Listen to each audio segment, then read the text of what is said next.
All right. Welcome everybody to session 10 of The Weight of Doors. It's been a while, so um who remembers enough to be able to give a recap? Dobrin lost his mojo. It's both what happened and probably the title of the episode. Uh, This one is Dobrin gets his groove back. yeah. Is that a spaceship? Uh, we started the session.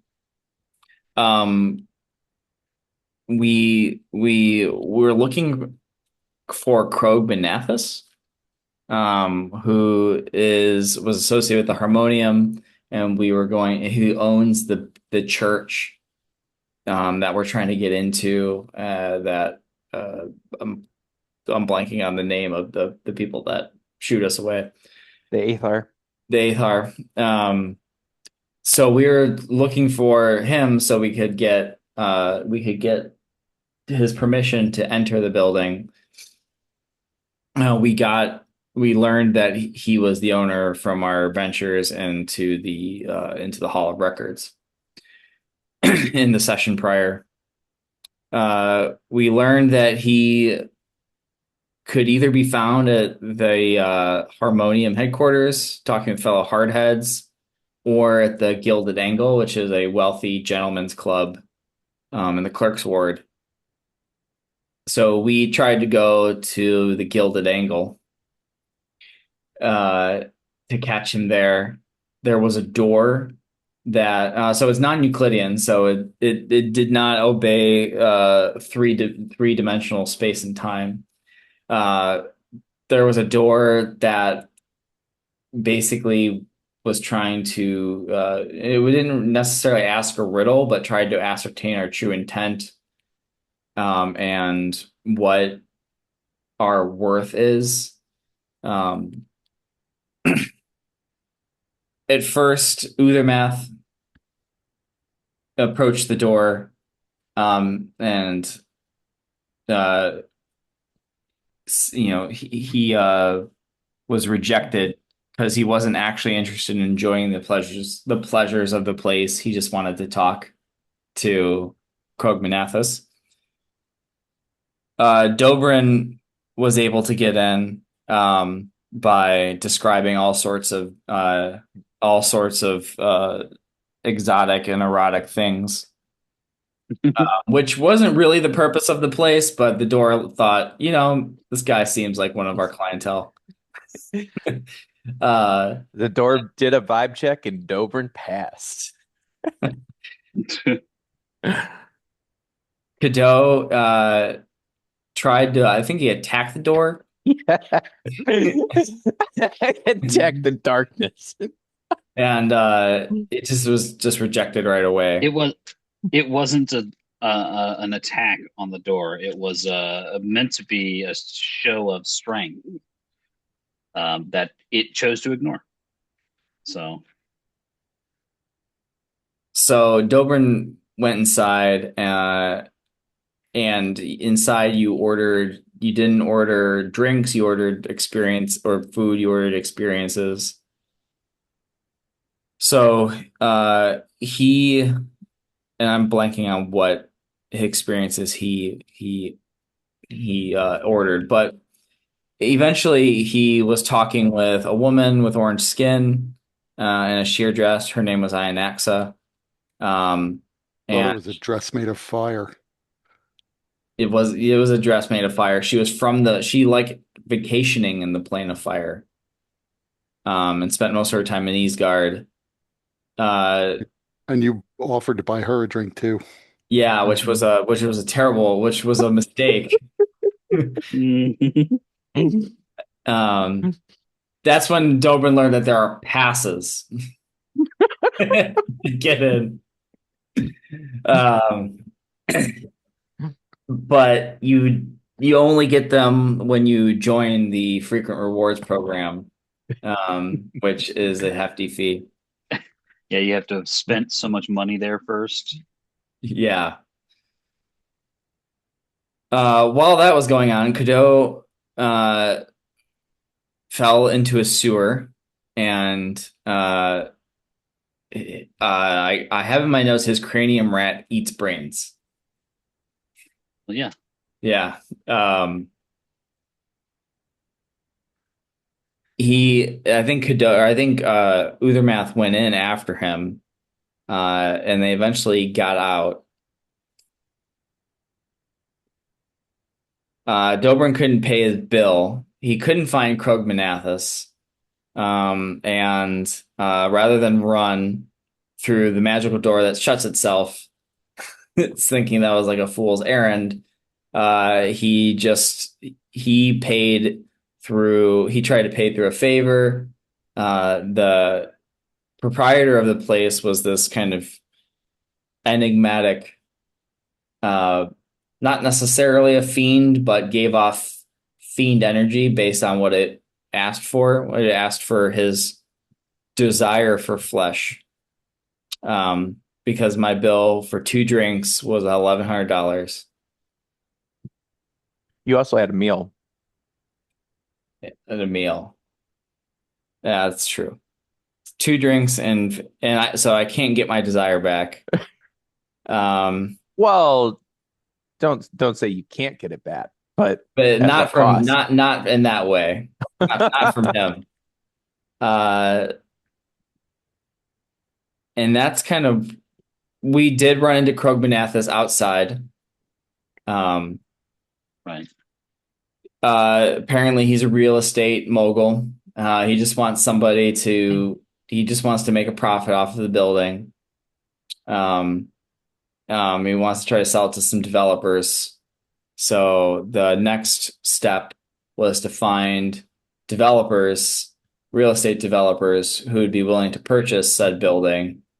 And then through that, maybe we could actually get inside. We should Because have Dobrin offer to buy it. He likes to like just run up huge bills.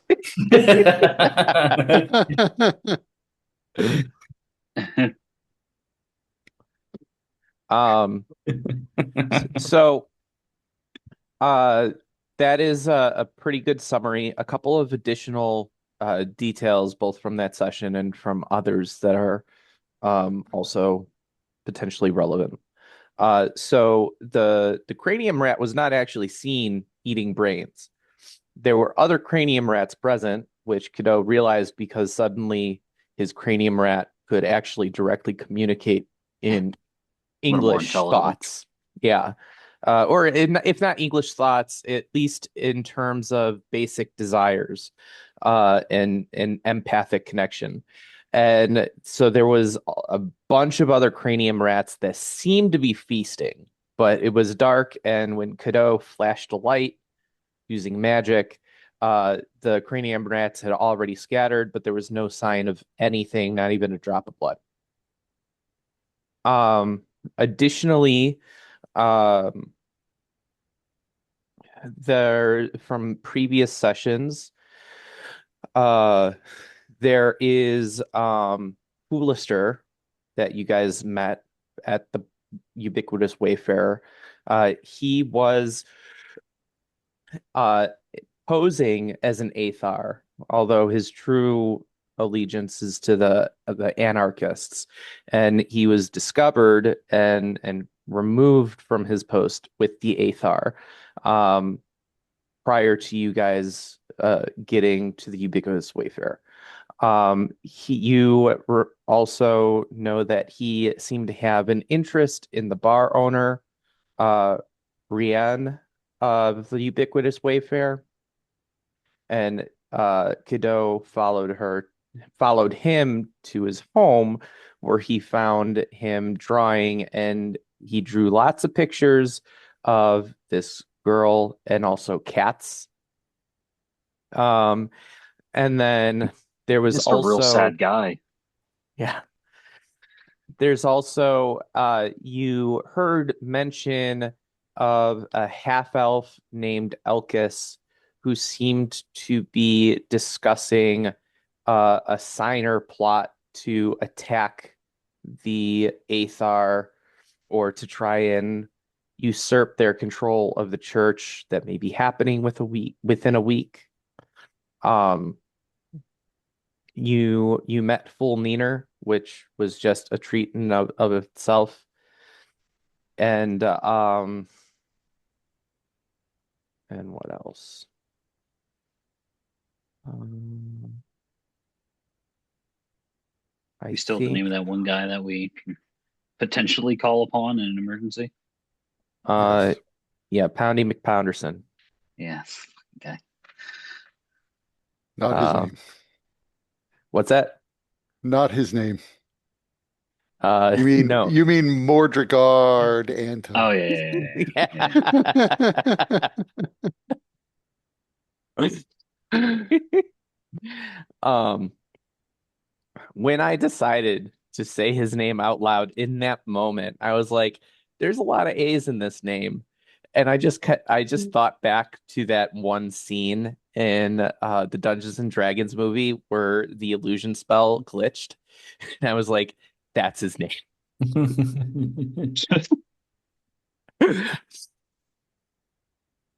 No, it's Um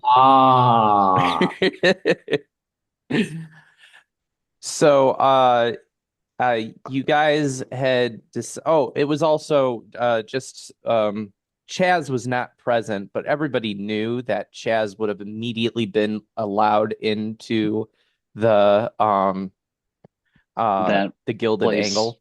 Yeah. No question, the door would have been like, and just opened. Um, so and then so the session ended with you guys deciding to return to the ubiquitous Wayfarer because it was late at night, um, and to consider other options, either canvassing the neighborhood to get more information about the church, or there's also the Shattered Temple that you could go to try and talk to the Athar directly, although you did kill one of them previously, so they may not be thrilled to see you. But that is a potential option. And then, uh, as well as anything else that you guys may Whoa, think of or whoa, consider. whoa. They can't prove that. I mean, some of them got away and saw some of Yeah, you. they can't I had prove it. disguised self up.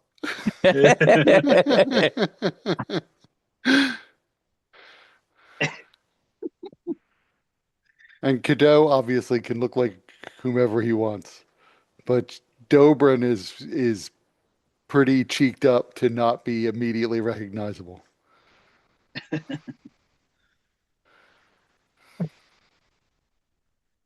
And Chaz is Chaz. They're obviously going to recognize Chaz. They weren't. No, Chaz wasn't really even involved, was he? Maybe he was. That's he did just like whoa. So he was calling them out for them being crazy and attacking us for no reason. Oh, Uthameth, uh, give me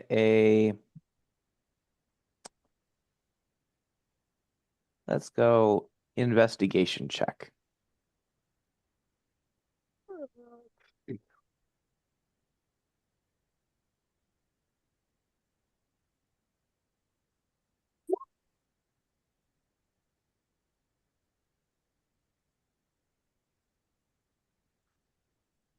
Hoping Okay. for high. Yeah. I mean, I guess it's close either way. Um, all right. That may reveal itself in time. So you guys are walking back to the ubiquitous Wayfair. Along the way, you rejoin with Chaz, who I think we decided was washing his hair at the time. It's a process. Can't rush it. Yeah, he had to go find a mirror probably. Assuming he doesn't carry one around. I need to find There's the second mirror. I always carry a mirror around. Come on, bro. right, right. That's what I figured. You got to see both sides, right? So,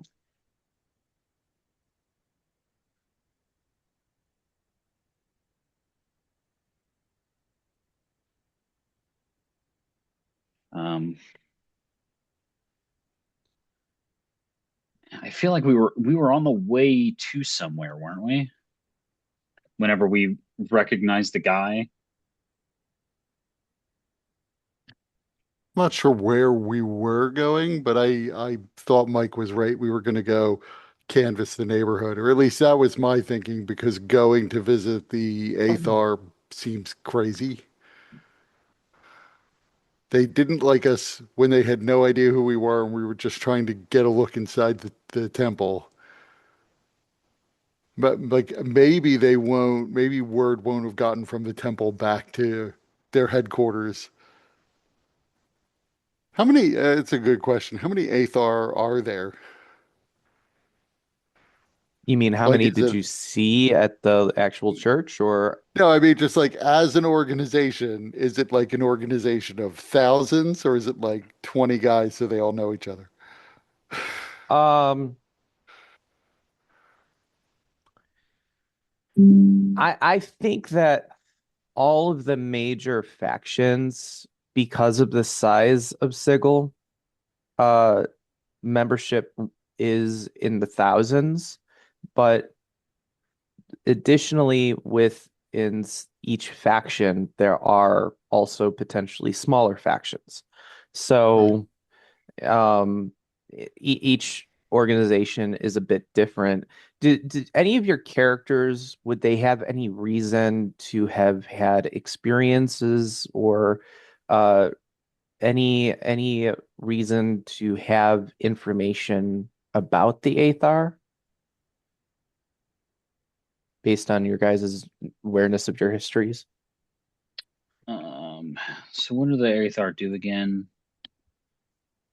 They are opposed to the idea of gods. I see. Am I Um, thinking of someone else? I thought their thing was that they believe that the gods were once just mortals who attained high levels of power. And so they don't necessarily believe in worshiping the gods. They kind of think they're like frauds, but they don't. Yeah. I wasn't under the impression they wanted to like necessarily kill them off. We um, learned that They they did. The or maybe that faction did. yeah, the faction does. I have in my notes at the very end of the session, Divinity Spark at the church, and I think that was good. Cruigh Manathas mentioned that, and that they mentioned that the gods need to get killed. Okay. um, Did they run anything? so their headquarters is a shattered temple, which was previously a temple dedicated to Eoscar, which was the god of portals before they were slain by the Lady of Pain. Right. Um, so I would say Yeah, I anybody see. can give me an intelligence check, and that might provide for additional information. I mean, outside normal run-ins, I might have. Um, Open for low. uh, what was it? What was the Uh, role? Intelligence. I didn't see your roll, Uthermeth. Yeah, I'm Uh, saying. Oh, I'm talking to myself, I'm sure. I was trying to find a button or a control, so I was do it again. Now I'm hoping for high, I guess. Mm,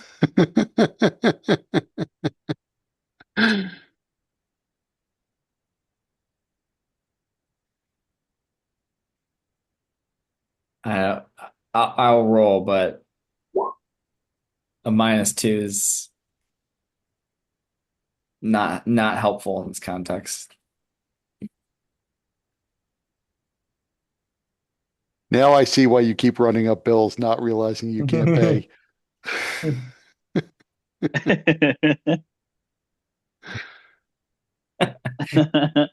You mean you don't just give these out? So Chaz, because you always know the result of success or failure, you did well. So you would know Okay. So this that was this was technically like a skill check. yeah. Okay. And I would So think so that yeah, your hot streaks. Those. right. And I would think that Chaz, I was going to say he probably pledged to them like a weekend, like a fraternity to find out what was going on. Because he'd probably try every one, but there might be some that, maybe he would avoid, but maybe he did that for a weekend.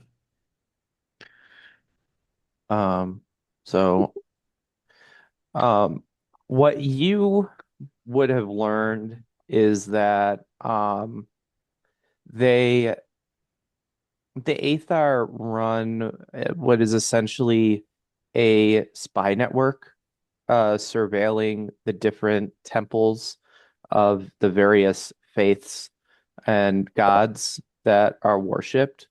Um, and they use this to try and uh, essentially pit different factions against each other or try to um, use the information to position leaders of faith into compromising situations.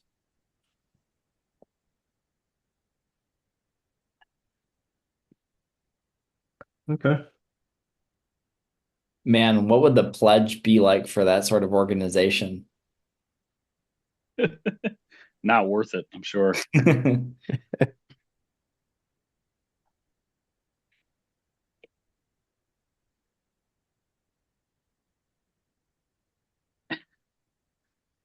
I think as far as kiddos concerned, they're just not fun. Oh, bro, they're a bunch of spies, bro.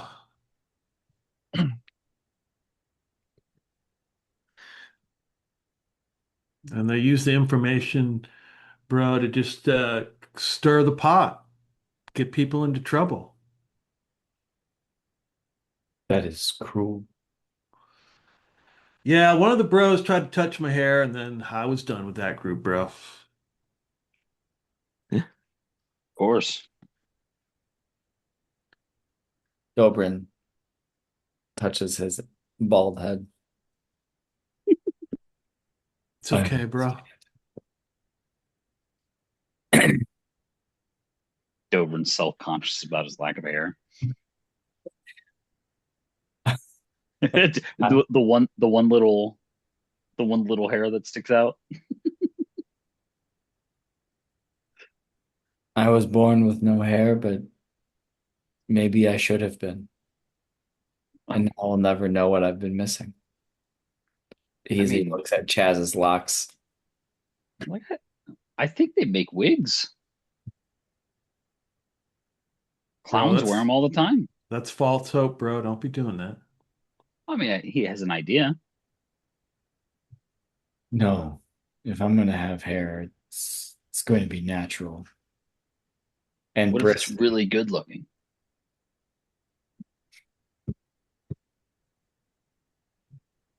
No, I'm Chaz is right in this regard. Sorry, So I'm picturing the an elephant now wearing a wig and how ridiculously giant that wig would be if you just took it off and put it in any other situation. It's bigger than Cousin It. No, no, no, Oh, no, no. okay. It's not even like that. I'm just picturing like a bowl cut, basically, just right on top of his head, but like real small. like a mo cut. Yes, exactly.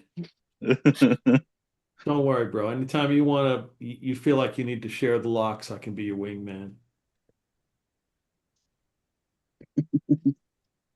I might take you up on that. He doesn't need a wingman. There's a lady already waiting for him. She was hot, mostly because her dress was made of fire. I was talking about Trinfeld. He turns away in disgust. Yeah, bro, you got to have standards. There was a Perhaps your two girlfriends can fight to the death over you. Uh, usually doesn't turn out well, bro. I wouldn't want to. I wouldn't. I wouldn't succumb. I wouldn't have Ionaxis succumb to that. You got to be properly oiled first, bro. That would be dangerous if she's wearing a dress of fire. You got that right. Not sure how that would work then. Maybe you just need to oil Trunfeld first. Well, I'm sure she would agree if you agreed to apply the oil. And then your other friend would have a decided advantage. You know, I feel revulsed, or at least I have a memory, some vague memory of revulsion, but I seem to, I don't know. I just don't care anymore. it's all right, you, bro. you came out of that place a changed man. Now I want Trunfeld to pop out and be like, so you're saying there's a chance?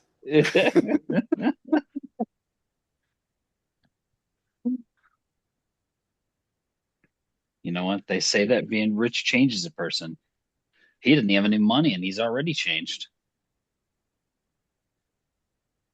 It's tough to tell whether it's for the better or worse yet.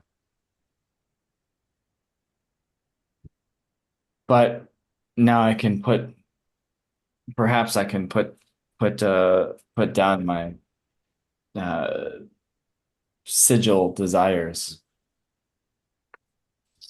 and more focus on the path, which is always a good thing. Speaking of the path, we need to collect information from the neighborhood, right? We have not spent much time talking to the locals about the Athar and uh, the other group. The signers. Signers. I agree. It would make sense to go and try to talk to other people. In particular, it might be good to find out ways in which the Athar are making it difficult to market the property the church sits on. I think I think keeping armed people there is probably what makes it difficult to sell it. Well, it would might be good if we could find someone or find someone who would pose as a potential buyer who Wow, just give me some nice clothes. could then go to visit the site.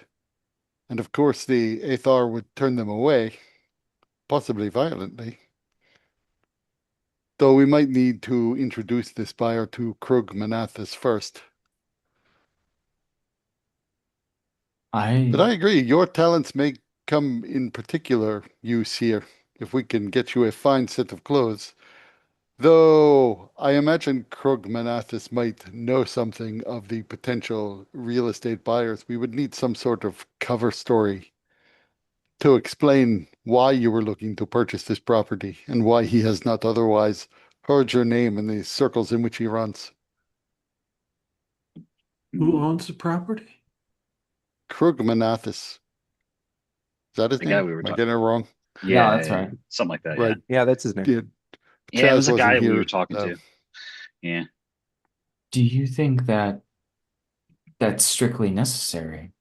If Cruigh Manathas had a circle of realists, had somebody in his circle that would be willing to purchase the property, certainly he would have already spoken. Yes, but I'm saying Cadeau would pose as someone new who Manathas doesn't know who might be interested in purchasing the property. The only issue would be Manathas might be less inclined to believe that a buyer would just show up, particularly in our company, that he's never heard of.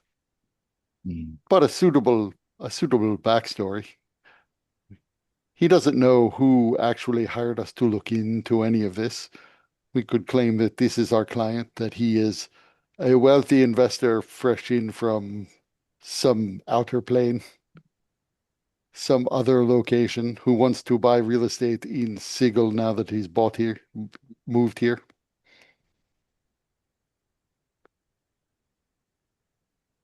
In fact, perhaps we could get Cruigh Manathas to give us permission to visit the site, to show it to Cadeau or whatever name we use. Yeah, Then perhaps the Athar will not chase us off. Or if they do, it is more reason for Manathas to not trust them with their guard duties. that's a good point. I don't know if it would be all that strange for us to show up with a buyer, given that we just would have recently learned about his his desire to sell the place and how important it was, and could just be somebody that we knew. As I said, it might make sense to claim that Cadeau was actually our client and that he really had us investigating the church because of his interest in the place. Um, I think this works. You see his Cadeau's face probably looks very strange as he's like trying to settle on what his look will be. It's like shifting all the shapes of his face aren't matching at any point. Like, well, this cheek might be higher than the other cheek, or maybe there's a horn slightly showing and then receding again. And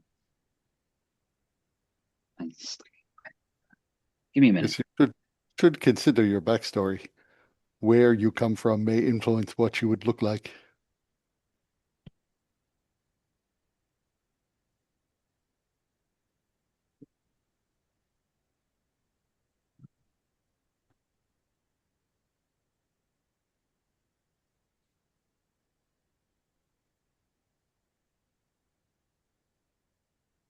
But in the meantime, it doesn't hurt us at all to go and talk to people in the neighborhood. There is still the mystery of what is going on there.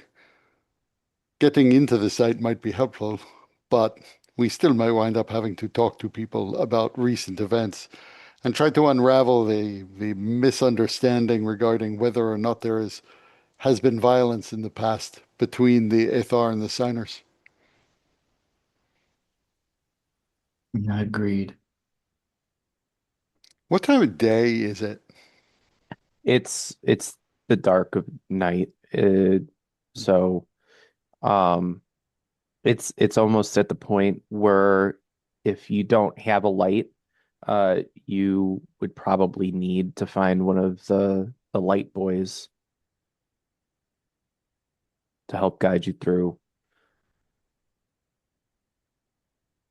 Perhaps The it would. light boys definitely sounds like one of those late medieval euphemisms. Sounds like a Duran Duran song. Uh, But I'll use the light cantrip.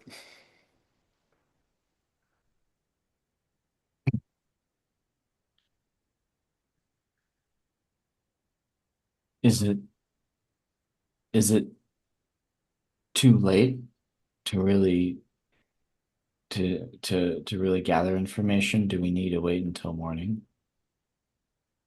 I suspect that we do, but we might as well head back to the inn in the area, The since city never sleeps. going all the way back to the office would be quite a trek in the dark. Yes.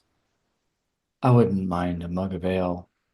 One that doesn't cost me 1100 jink would be great. You had 1100 jink on you? I didn't, and that was the problem. How'd you get out of there? Did you wash dishes? It would have taken years to pay my debt Bro, is that what they charged you, bro? for 2 drinks and a meal. Huh. Every time I go in there, they're just giving it away, bro. I don't see how you'd have to pay for anything.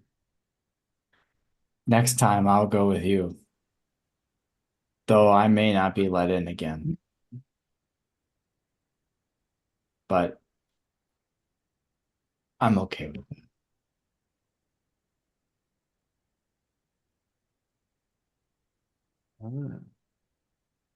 All right. So you guys get back to the ubiquitous Wayfair. Um, what you see at this hour is um, pretty much everybody has shuffled out.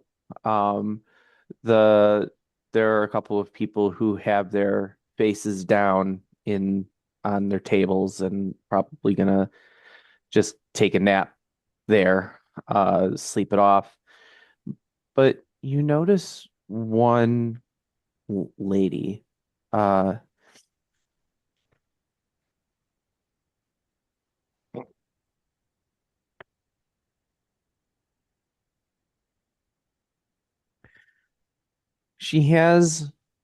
she wears a torn cloak that is it's not torn, but it's clearly well worn. Uh, and it's been cared for. It's been sewn up and repaired. Uh, but she is just crying, sobbing, deep, heavy sobs. Um, and she is drinking a cup of ale, a mug of ale, between sobs when she can. And she's saying, I can't believe it. I can't believe it. I, how could he do this to me?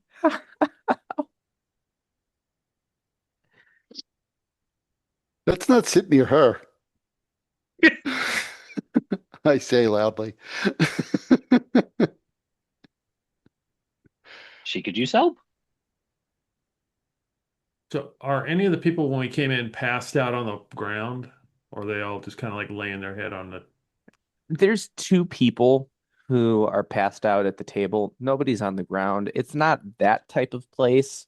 Um, and the barkeep is kind of cleaning up the tables and making the rounds of trying to get people to last call, but it's also um she's not above taking coin if it means people will spend. So So the people are on the ground. Chaz will make sure that they're in the recovery position because he doesn't want to see him go out like a rock star. So uh, he will do that for them. okay. What's a rock star? You know, bro. We believe they're a creature that lives in the astral plane. Dude, bro, live fast, die young, bro. It's certainly a saying. All right. It's like eyeballing this lady crying. It's like you could next you could take on an extra job, side job, get a little extra money. She could use help. Looking at Uthermeth. So Kado, did you like make eye contact with her? I may have unintentionally. So if you made eye contact with her, she's gonna go, you, you need to hear this. This is, I can't believe this is what my life has become.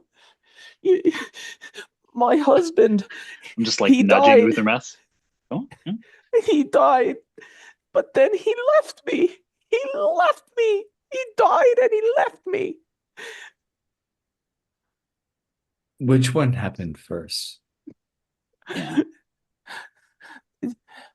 3 days ago,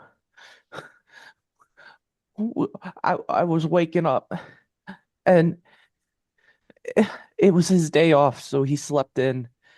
But he was sleeping awful long. I thought he was tying one off, but I went to check on him and he was cold. He was dusted.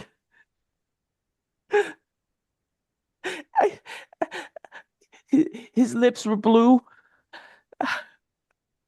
and he was gone. Uh, I- and then and then I called the the collectors and they took him. The, the dustman took him. But but then I'm grieving. I'm sitting with my sadness. But this morning I saw him. I saw him. He was always sharp as a razor vine, but he was a soft-hearted Burke. He would never just leave me. But he was wearing the arms of the harmonium. He was a hardhead. He was never a factioner. And and I turned him around and I'm like, Job. And he looked through me. Not a bit of recognition. What's come of my life? As she tells the story, I'm like looking around to see if I could get like a 20-foot area around her to cast sleep on her. Mhm. You could easily do that, yes. This does not seem to be relevant to our business here. Does it not? I mean, maybe not our current business, but previous business, doesn't it? Our previous business seems unrelated to our current business. Didn't No one is somebody paying say us something to about, investigate the disappearances of the crazy people. Uh, Although, didn't somebody say something about dying and coming back? that's right, bro. This bro died and he pledged. That's crazy. Are By the way, what does it look like when you cast that spell? And what what did you do to keep her from just falling, if anything? well, I haven't cast the spell yet. Oh. I'm going to ask them if they care. It just seems like she's distracting us from our actual business. Uh, mean, it sounds So like are you talking about her in front of her? Oh yeah.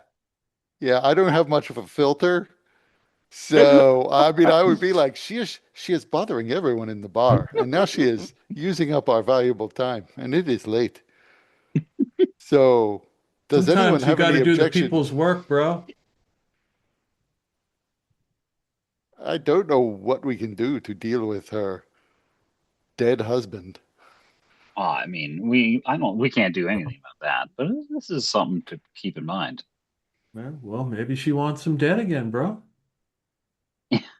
Yeah, did Of you have a till death do you part clause and you whenever you in your vows, or Of course. It That's sounded like he did die, though, so he's out of the contract. you both are? And what do But you I feel don't want to about be out of the contract. what do you think about the Mm. harmonium? I don't care one whit. I just want my husband. Well, you could pledge too and then be with him. Isn't that how it works? You don't understand. 20 years we spent together. 20 years of love, deep love. At least I thought, but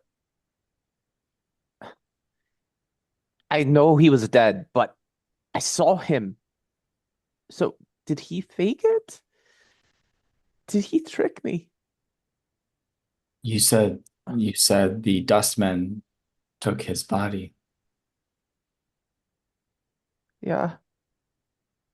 Have you seen any other people that you knew among the Harmonium that hadn't had any inkling to join them?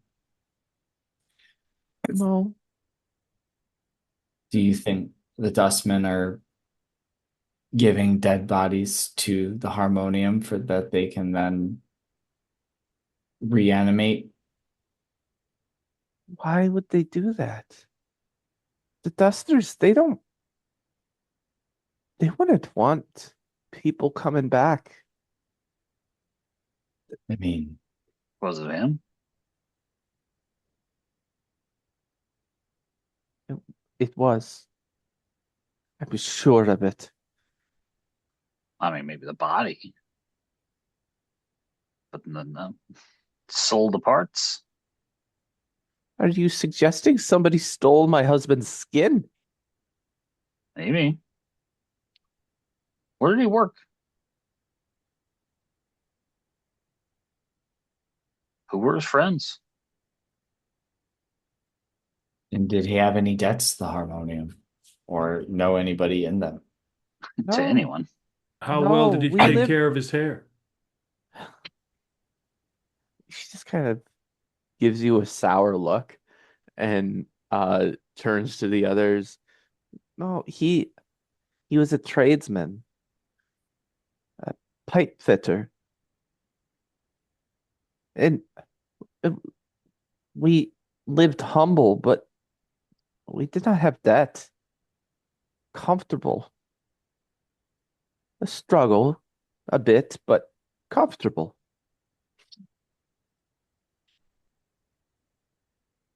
Hmm. Perhaps he had been harboring some urge to join the Harmonium for a while, Right. but did not want you to join him, so faked his death.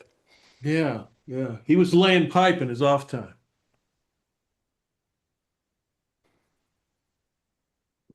Why? And she just kind of turns. She kind of seemingly done with you guys, just going back to sink deeper into her tears and drink. Is she human? Let's see, what is she?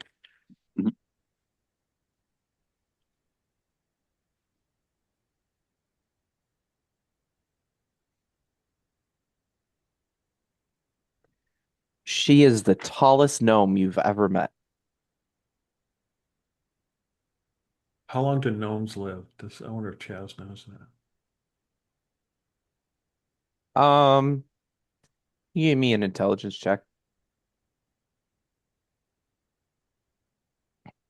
Intelligence.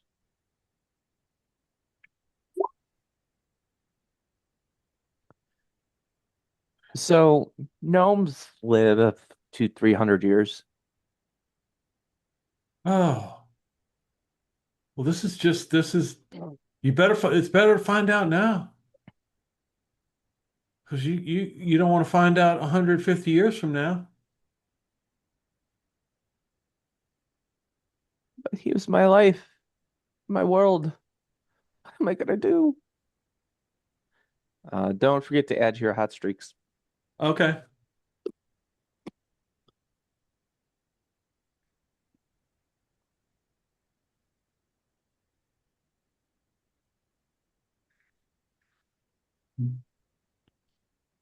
This is interesting. We should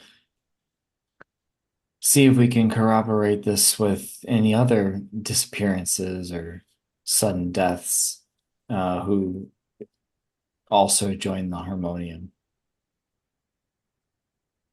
Yeah, I'm trying to remember who's the other one. At Eliath. least, I was like, didn't Elias go through it? Except he seemed to be himself again, maybe? Uh, well, he seemed to have an awareness of what happened, but he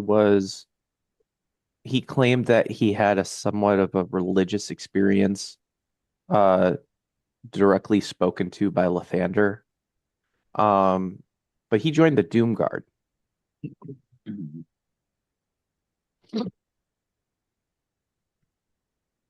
Hmm.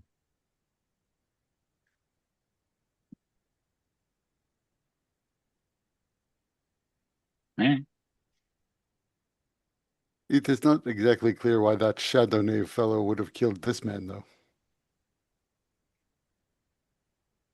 Only to bring him back. Perhaps the Shadow Knave is running a sort of faction recruitment service. Well, he was brought back, but seemingly, according to her description, shallow of himself. Easier to Possibly. control. We have only, it doesn't sound like she had a full conversation with the man. Yeah, or any conversation at all, really. So he made, whether honest or not, genuinely believe he wanted to join the Harmonium in the same way that Eliath believed he had reason to join a faction himself, the Doom Guard. Hmm. What's your name, miss?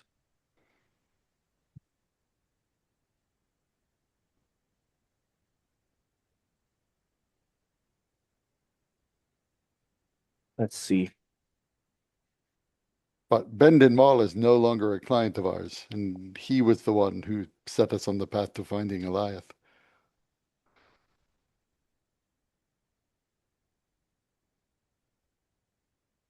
Oh, come on, you don't have any sense of curiosity?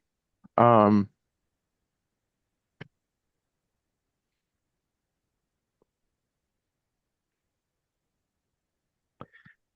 Penelope. Penelope Toadhand. Penelope Toad. What's your favorite drink, Miss Toadhand? Uh, red wine.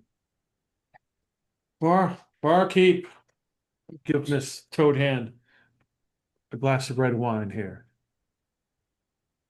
And I'm going to pull up a chair and sit across from her. I'll sit here and you can bask in my presence for a while you drink. I always find it refreshing too, because I look in the mirror and it just has this incredible effect. So it probably will work on you too. So after Rianne brings her a glass of red wine, she looks up from her glass and she kind of sees you, really sees you for the first time, and she goes, "Oh, perhaps there is a future ahead after all." Yeah, now you're thinking.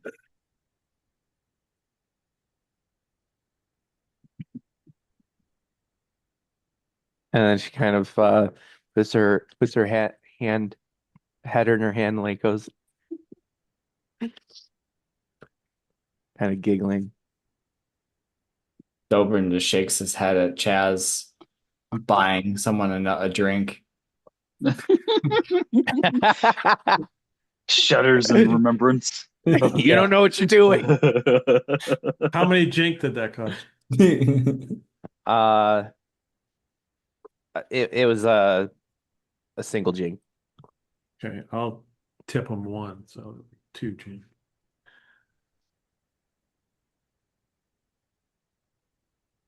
So after about, I don't know, 5, 10 minutes, Chaz will get up and say, "So, Miss Toadhand, where can we find you if we ever figure out the mystery of this case?" Or should I say when we find that out? I You're look at the other two and say, what is he talking about? This is not the case. Wait, are you are you gonna help me with my husband? Well, No. I mean,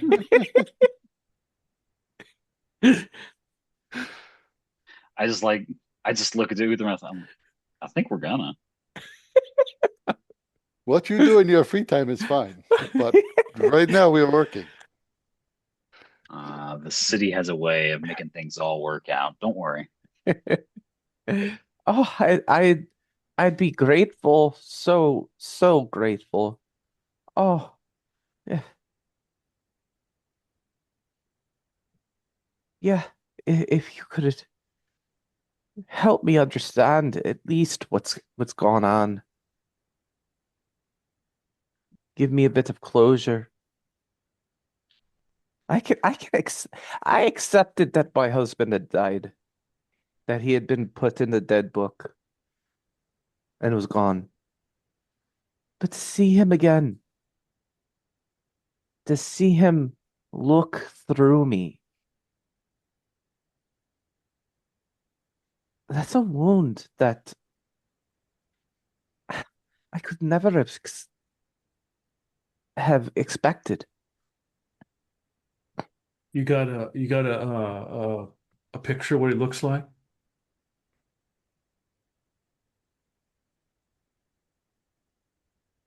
at home.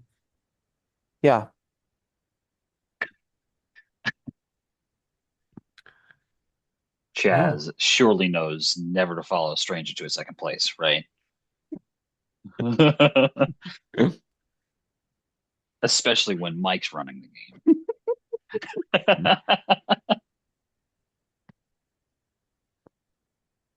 I would need to have a lot of confidence in anticipating what you guys do in order to put a crying woman in an empty bar bothering you guys and think that that would lead to one of you following her home.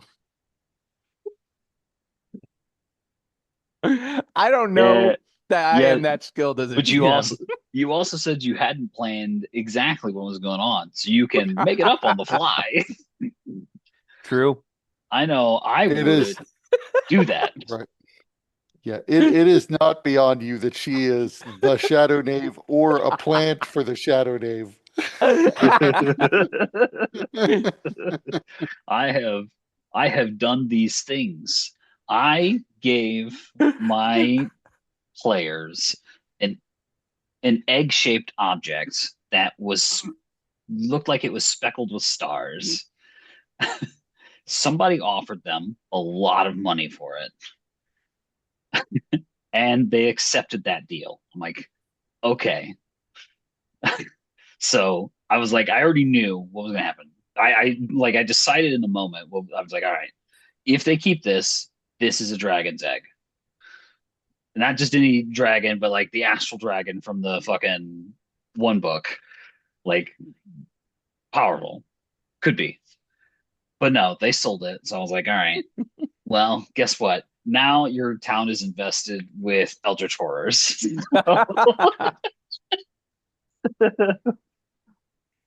I See, don't make I these I rules. was You did it. You made that deal. So that's what happens. see, whereas I was thinking now the astral dragon is still tracking them down because they have her egg as far as she knows. It fell from the sky.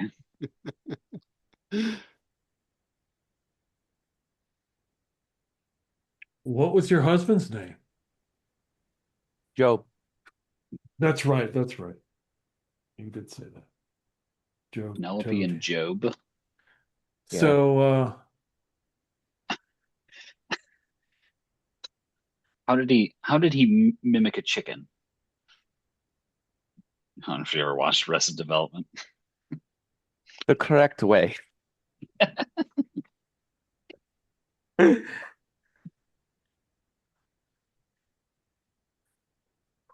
so just if you get a chance, uh, bring a picture of your late husband Job here to the bar, and we'll pick it up. I'll bring it in the morning.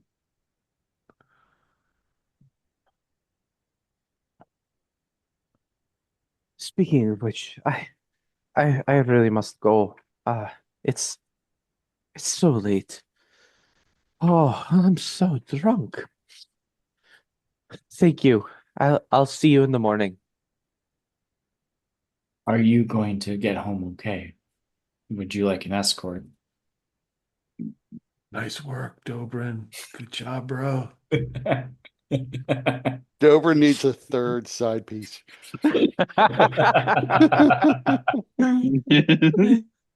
He's a big elephant. He has got a lot of sides. He's building his herd or his harem. His harem herd. My second character, the harem. Um, no, I'll be fine. But thank you. Chaz is going to attempt to evaluate her level of intoxication. Like she's saying she's fine, but she's really not, or she's just like You can give me an insight. insight. Do I have? Oh, I do have insight. There we go. Oh Hmm? God. Could be low, Could be low. high or That could be a low. crit success. Let's see. Or she's very sober and it's a crit fail, so you think she's hammered.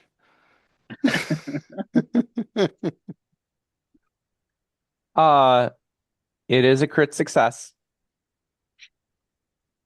And uh no, she's capable of getting home. Okay. She is drunk, but she's got her wits about her. Yeah, not okay. Not enough that Chaz got to worry about it. Yeah. But the night is dark. She might need a light boy.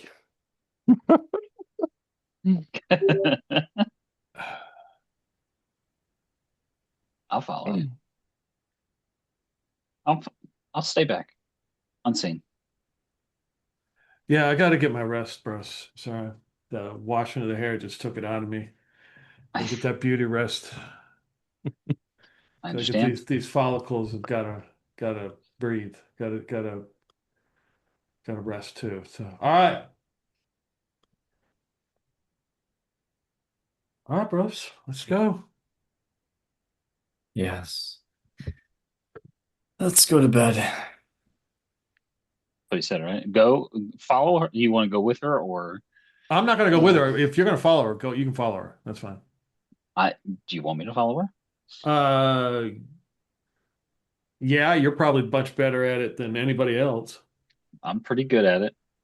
And I would like to level up. I mean, yeah, it'd be a great idea. Go for it. uh, yeah. So I'll let her leave, and I will um take just a few seconds, take a look at like somebody around in the bar, and shift the youngest person I can find in the bar that isn't part of our party specifically. I don't know how old Chaz actually is, but 20. So besides Chaz and none of myself. you, but still somebody that she's potentially seen and might be thinking could be following her home if she sees you. I'll change if I need to. I just want to like come out as this person, just in case she's like still in view or whatever. Ah, okay. I thought you were Um, trying to make it creepy in a different way. nope. Um, Uh, yeah. roll So me roll me stealth with advantage. I was even gonna help. So once like it seemed all right, I was gonna cast Pass Without Trace. Okay. Uh, 3 points used. Pass Without Trace. Then I will roll the stealth.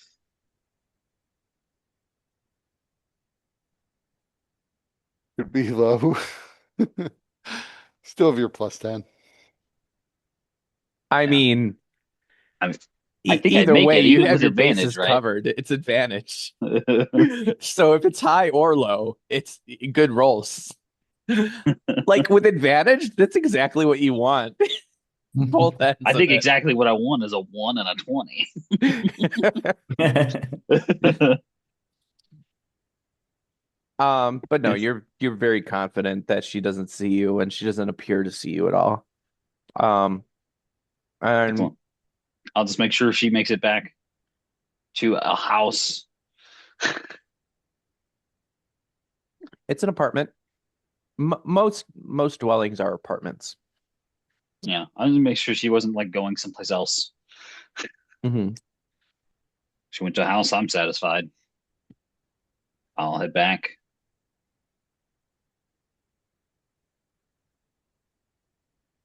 I'll keep the pass without trace going. Okay.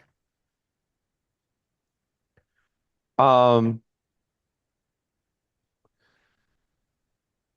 yeah, if I mean you make it back, there's no um no issue. While he was gone, I would have asked how much for a room for the four of us, or rooms if there's no one room big enough. In a previous session, did you guys secure rooms? I thought you did, maybe. Not here. We did at Trinfeld's. That's right. Okay. All right.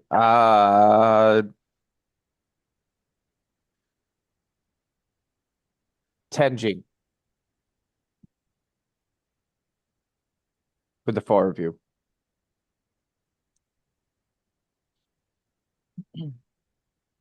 Very well. I will pay the 10 jink. Haggle.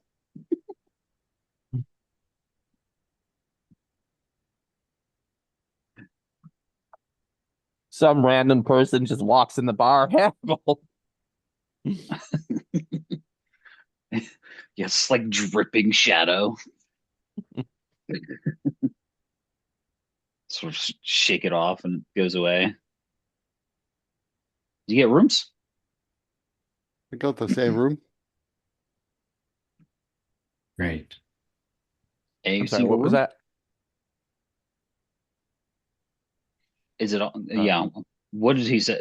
He just said 10 for the four of us. Was it one room or multiple uh, rooms? 2 rooms. So I you call can pair bed. up. The rooms have 2 beds. Okay, cool. Nice. So I'll Oh, take a room with Chaz. Oh, nice, bro. So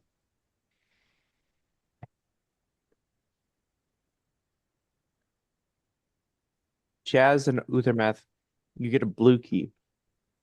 Dobrin and Cadeau, you get an orange key. You go up the stairs, and there is a single door that has to be opened with a key.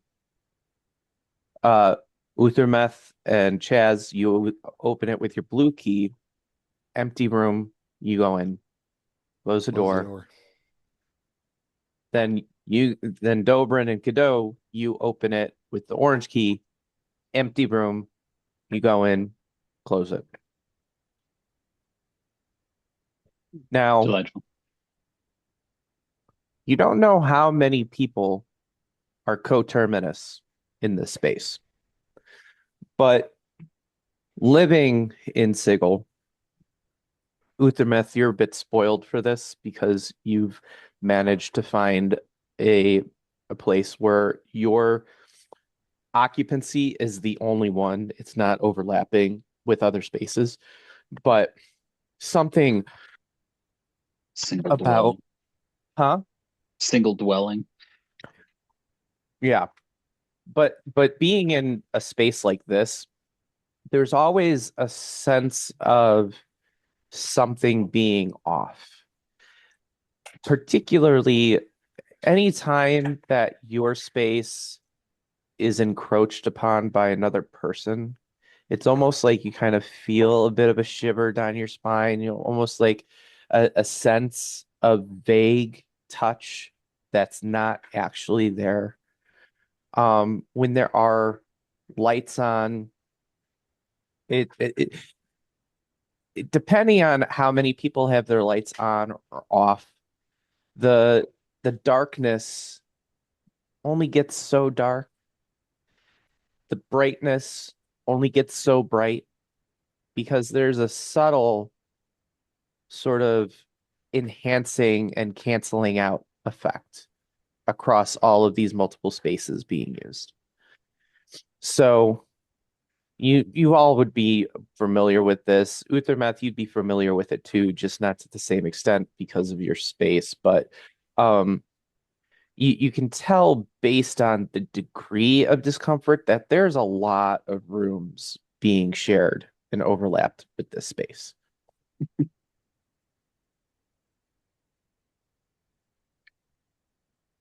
Need a Is there like a fireplace? No. In fact, there's not even any windows.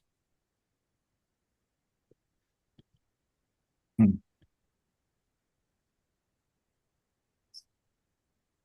There are candles, and there is a gas lantern. Hmm. This place might as well be.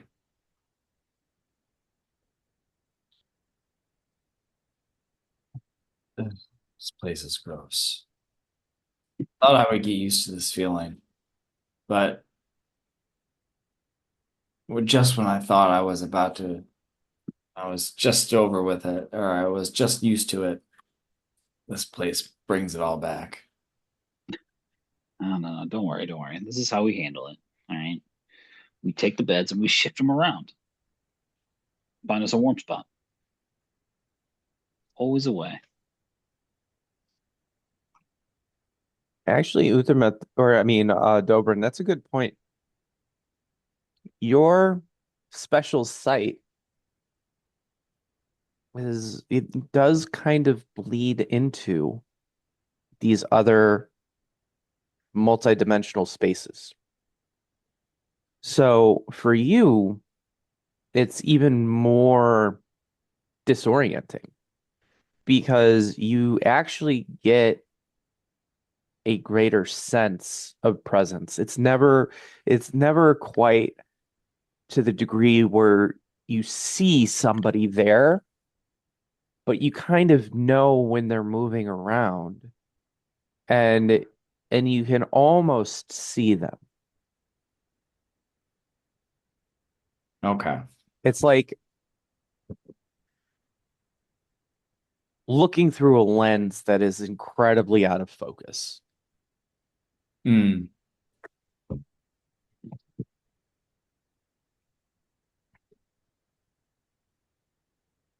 Dobrin just kind of shudders. The Let's just go to bed. The uh the faster can the faster we can get out of this place, the better. Which brings up another question. Dobrin, can you turn off your sight? Like No, we can blink, we can shut our eyes. no. It's kind of like he is like exposed to the path and his sight at all times. Like it doesn't he can't willingly just stop it because that would like be the equivalent of shutting off your mind. And that is something that was taught at the monastery, except Dobrin is too bullheaded and he left before that lesson really sunk in. So he never learned how to shut it off.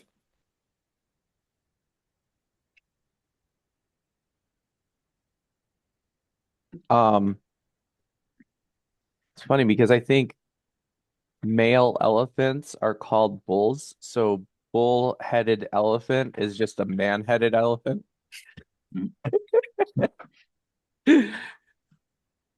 A man-headed dude.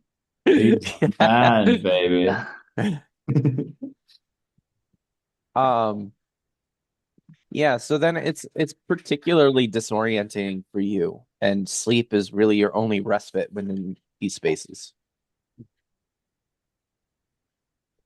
So, but otherwise, your sleep is pretty uneventful.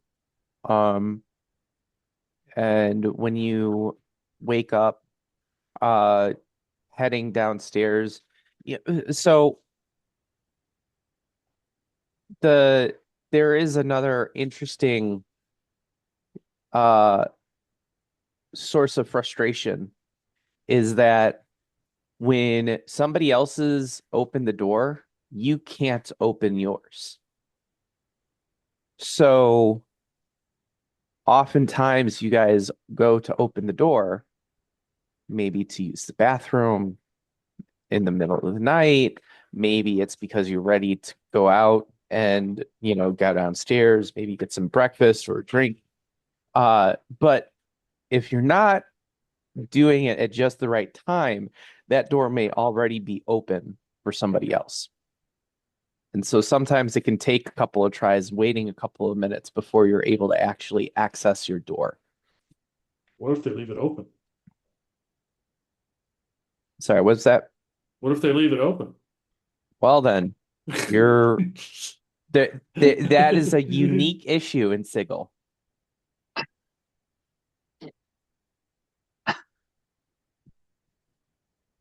And in larger apartment buildings, there actually are schedulings for opening the door, like when the door needs to be shut for like appointment times and things like that.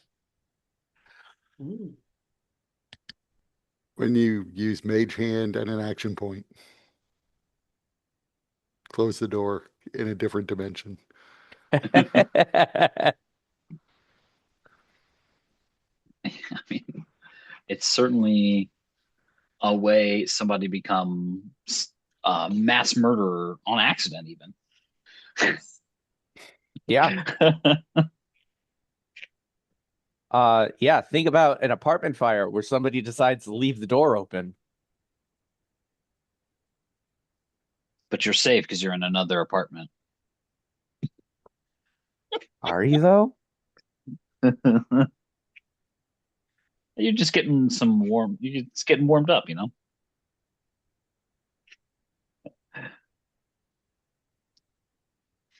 The I rule just want something to happen tonight so that Dobrin has to like Kool-Aid man his way through the door.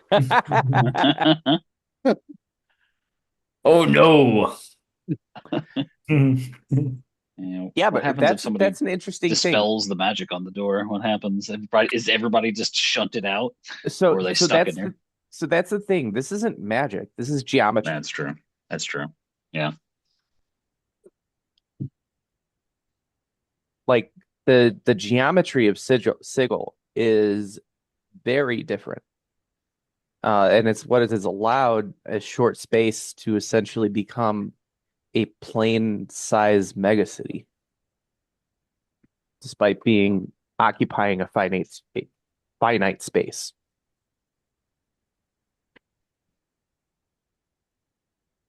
But frustration aside, you're eventually able to get downstairs. It's a decent crowd for the breakfast time. I figured we were sleeping until like noon, so we were out so late. Kiddo would have no problem sleeping till noon. Well, it's not like I can come wake you up.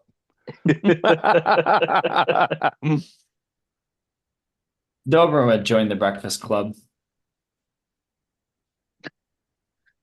Oh, yeah, that's another interesting uh quirk is if somebody knocks on the door, they're knocking on like 15 doors at once. Who answers first? Just like ringing all Instead the of ding dong doorbells. ditch. We could turn this into a game show, you know? Like whoever answers first gets the money.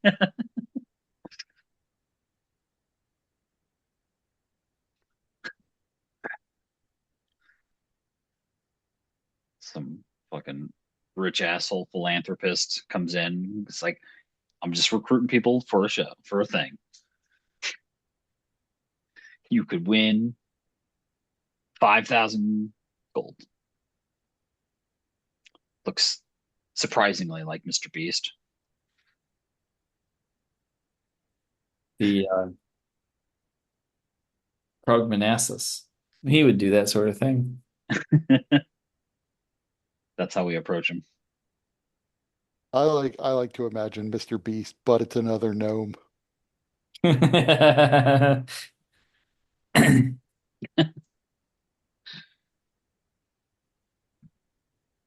So yeah, I would get up whenever like Chaz wakes up. I would suggest we go and get something to eat. And then whether we're waiting for Cadeau and Dobrin or they're waiting for us, we'll figure out. All right, bro.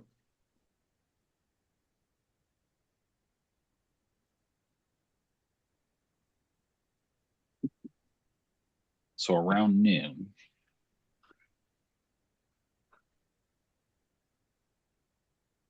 Are you muted? You're So eventually you guys gather up and are able to meet downstairs. I will check to see if she left a picture. So she walks in just as Chaz and Uthermeth are coming out of their room and seeing you, her eyes brighten and she says, "Oh, here." Oh, I appreciate it. Uh, you need this back or anything? Yes, please. And she's actually cradling it. It's a Okay. framed picture of Oh, her and her husband. okay. Um, and because there's no flash photography really. So when with pictures, they're either artist renderings or there is a kind of magic that can be used to create impressions of people. Um,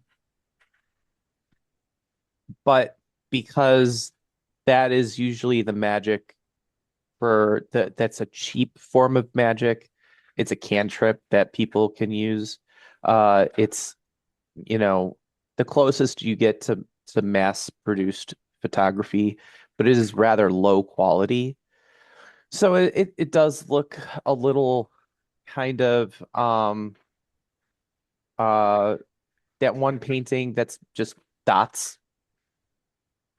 So it's a little blurry, but it gives you enough detail that you can see his the features and what he's like.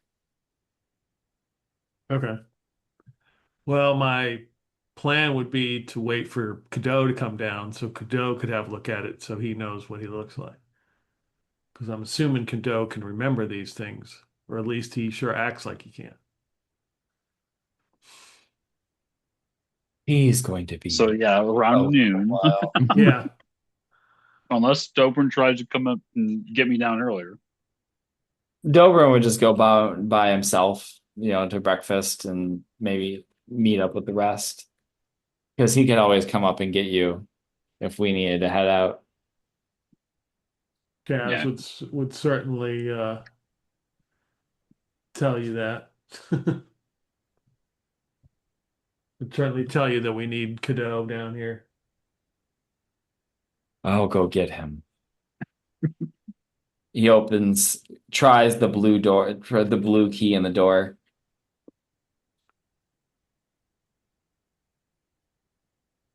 See if it opens up on the first time. From It out here, it does should be because good. that's the benefit. You're the one on the outside opening it. So if it's already open into a particular space. Ah, so he opens it up. Joe, get He up. hadn't moved. He's got like a leg hanging off the bed. You're needed. 5 more minutes. I'm sorry, Dustin, are you rolling cigarettes? No, no, I am not. Not No. cigarettes, no. I'm rolling.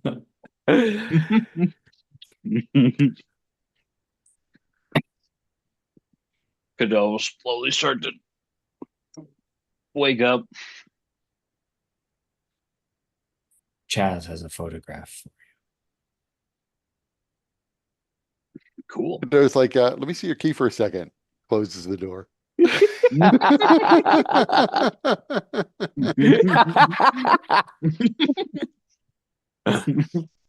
And stay gone. Well, now that's not very nice. No, he said it was important. And you know how Chaz gets when he says things are important. I mean, he's a pretty righteous guy. I'll be down in a second. Oh.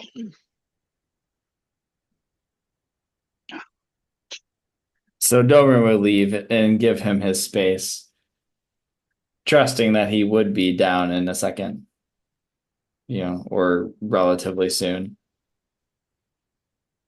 Um,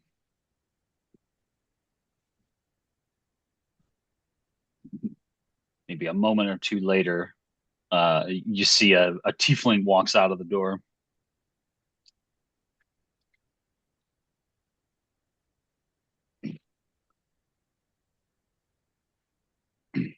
What do you think? Look noble enough? Regal features? Stunning. I'll show you the picture.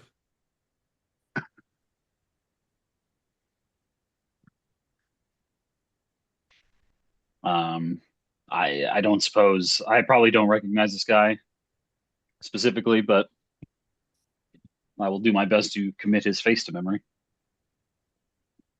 Okay. Is she still there? Um,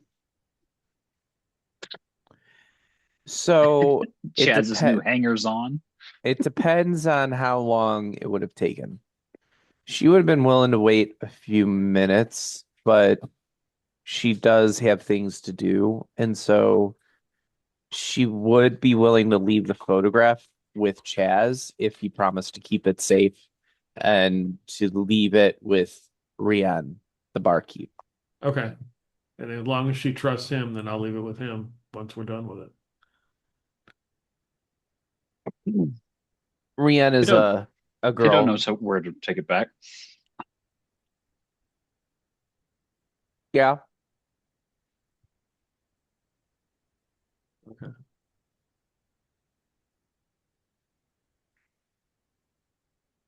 I mean, yeah, I mean, I don't know if it was only a couple of minutes. Maybe I just missed her, or I'm catching her as I'm coming down.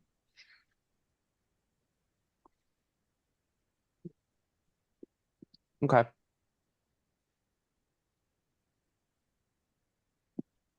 But again, I'm not the I'm this thing right now. Hmm. Um, yes, I'll take a look.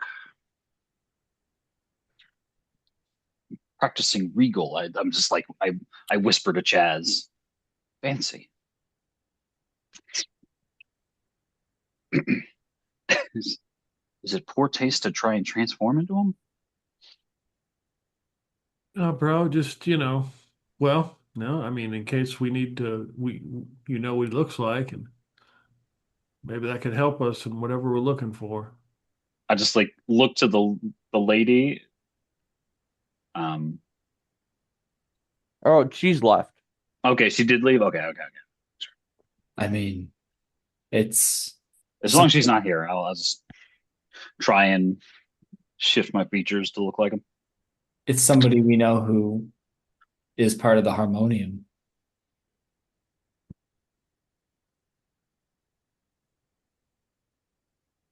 It's true. Somebody who apparently doesn't speak all that much. So it's as good. Just It's a good cover. It's a good cover. putting a note into my notes saying harmonium face acquired.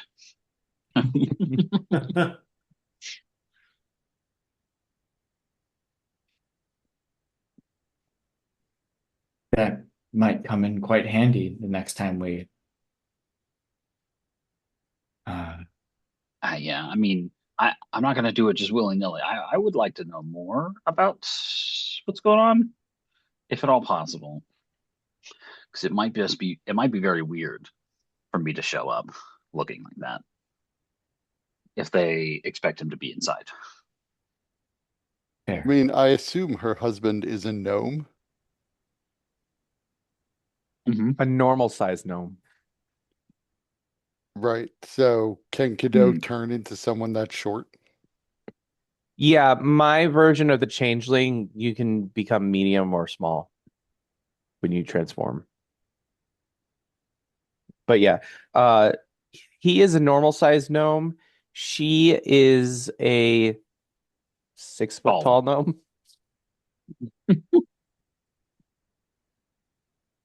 You mean a person? You mean a human being?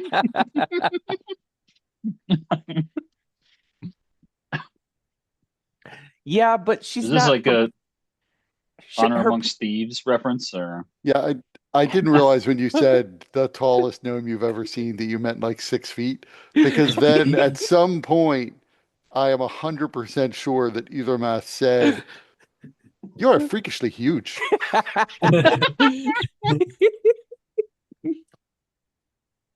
how do you tell? How do you tell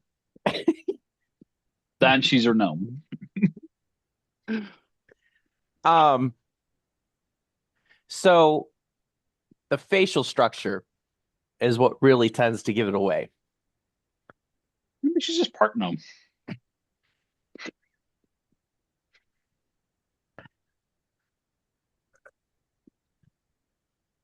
She's very tall. It is impressive. Yeah, but like because she's a gnome, her proportions are really strange. Like I imagine it kind of like reverse dwarfism because like in dwarfs, the body and the trunk is like normal size, but the arms and legs are kind of disproportionate.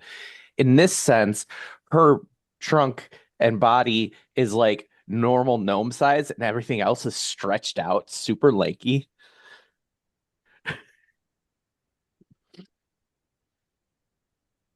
This is you're not even talking about a humanoid anymore.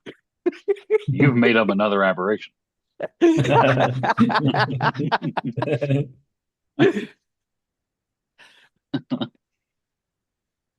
This is the figment of everybody's imaginations. This isn't a real person.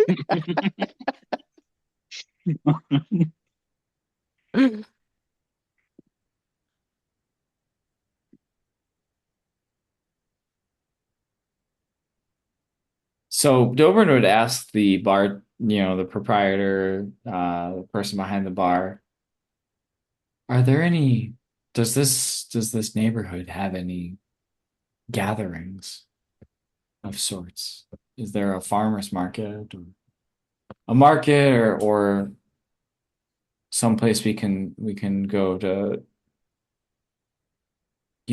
a third, someplace where people congregate normally Besides this lovely establishment, of course. So Rian is confused. What do you mean when you say a gathering? Like like for celebration? Like you're talking about a market for farmers? Like Is there a market? this is Sigil. There are markets everywhere. Is there one specific to this neighborhood? There's a couple. It depends on what you're looking for and how much coin you want to spend. Nobrin starts sweating. Not very much. Welcome to get some fancy robes. Yeah. As I come back as the tiefling. God damn it, Waldo. Jesus Christ. I thought Dobrin would be like, money is no object. All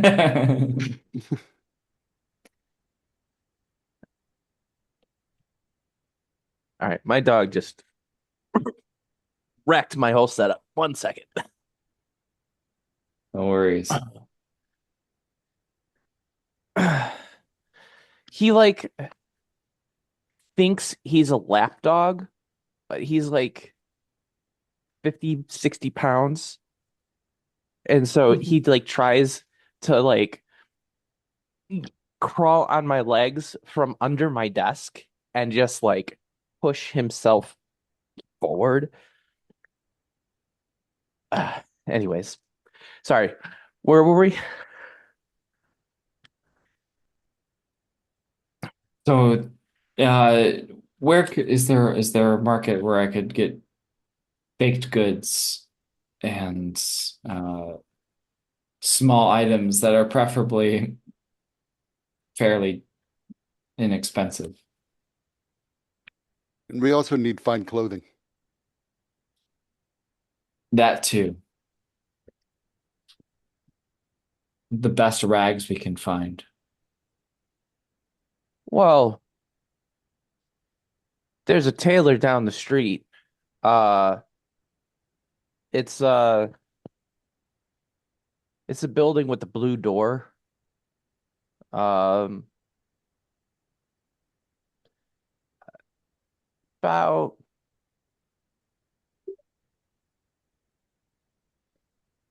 5,000 paces.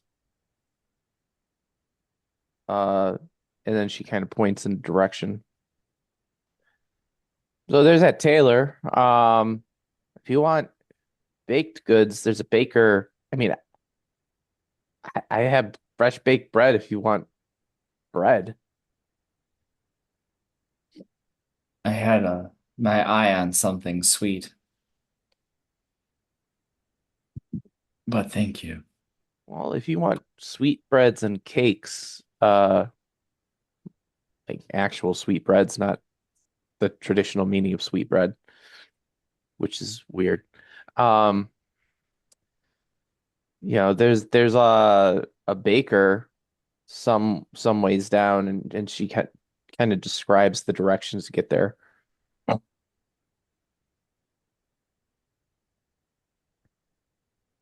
Sounds good. Thank you.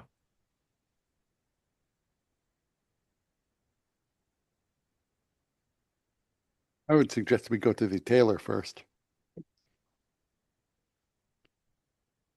Yeah, got to get stuff that'll get fit nice. Yes. which may take some time. And she also described its location in relation to this building. And I begin to count out 2,000 or 5,000 steps. Looking at my feet. 1, 2, 3.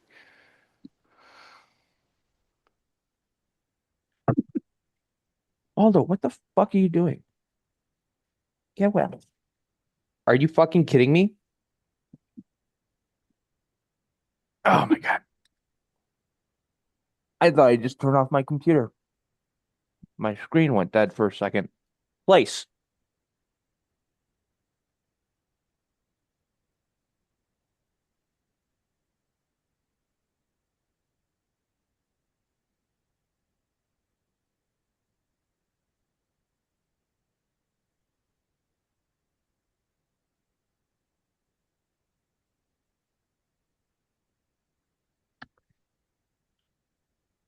Sorry about that.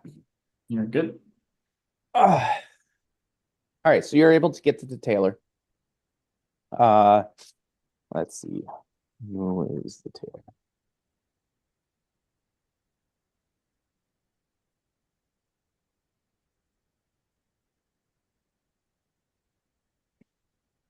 So, uh, as you walk in, there is a bell on the door that rings to announce your visit. And from behind the counter, you see three people pop out of varying sizes that go, "Hello, hello, hello. We're the tailors." And they're wearing winged sandals, which seems to be part of their uniform. Are all three of you named Taylor? Yes, we're we're tailors that are named that with the surname Taylor. We're Taylor's Taylor.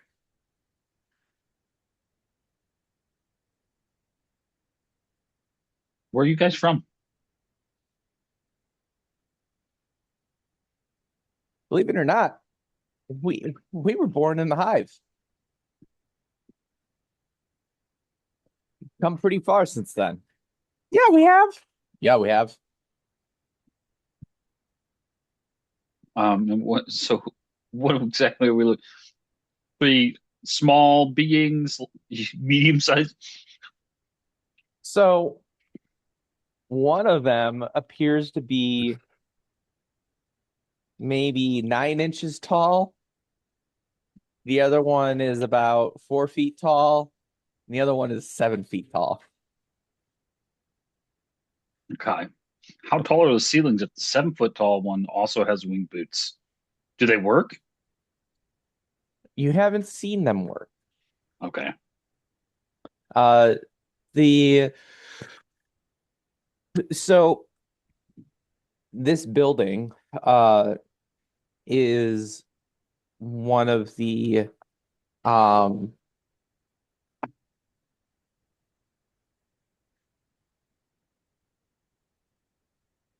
so a it's a multi-shop. So it's a single building with multiple shops occupying the same space. So when you're walking up, it has all of the signs of the different proprietors. And then the way that you enter the one that you're intending is there is similar to Howl's Moving Castle, there's a color coded system that have glyphs in each color representing like the signage Mm-hmm. or the symbol of the shop, and you turn to the particular orientation, and then you open the shop, and then that's where you are. So this shop, it's a decent size. It's probably about uh 30 40 feet by 40 feet with 10-foot high ceiling. Oh, 15-foot ceilings.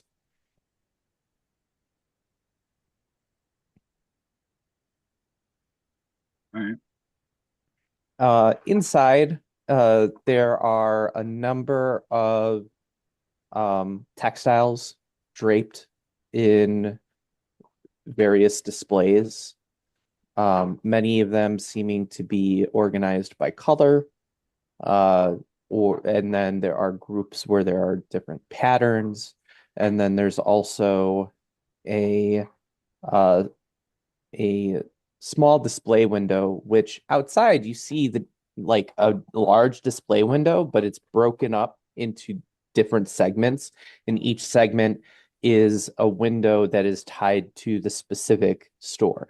So in that window from the outside looks very large, but on the inside, when you actually go, the display is much smaller and the window is much smaller. So there are examples of their clothing. And so the little one pipes up and says, "So, how can we help you?" I guess I step forward and say, I need outfitted.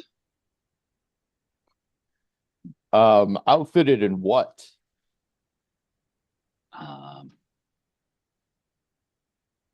aren't you artists?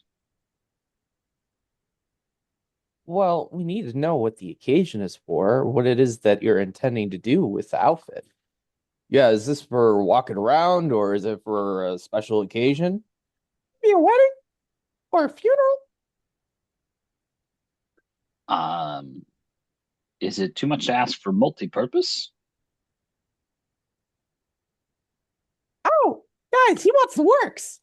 All right. Well, first let's take some measurements. So they take some measurements. Um, and they say, well, you can see from our selection different styles of uh cut and fit. Um, did you have an idea of what you were looking for? Perhaps a particular well-off individual you're hoping to emulate? Emulate. Wouldn't say emulate. The first thing this outfit's gonna do for me is sell. So I gotta sell something. Does that make sense? What is it that you're trying to sell?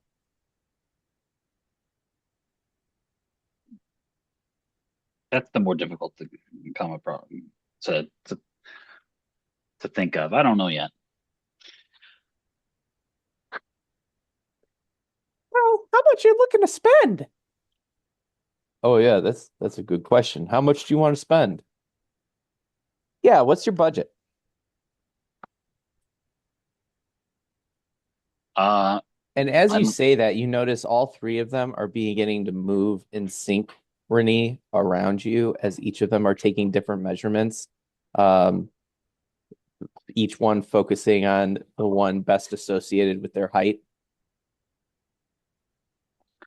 uh I just looked to Uthermeth. We have a budget on this? Our client is not wealthy, I see.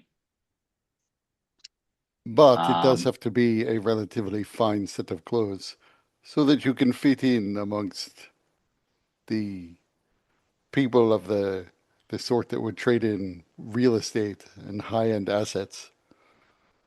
yeah. What Oh, what are is the you a realtor?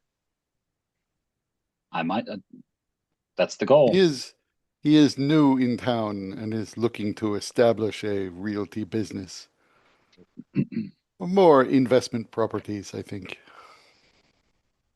Oh, hey, do you have any tips on some good investments? As I Invest in said, he me. is new in town, so he is on the hunt himself. Yeah, give me something. What? How much would something cost for somebody who normally visits like the what's the name of that freaking place? Um, The not the Gilded big, Angle. yeah, the Gilded Angle. That's what it was. Um, Someplace like the Gilded Angle. How much their outfits? so They make you a dress of fire. I'm gorgeous. um yeah, what district was that? Was that the clerics district? It was the cleric's district. Um, so if you're looking for something within or it's the clerk's ward. The clerk's ward. Um, Yeah. yeah. So if you're looking for something that would feel like high society that would fit within the clerk's ward, you're probably looking at 500 Jink.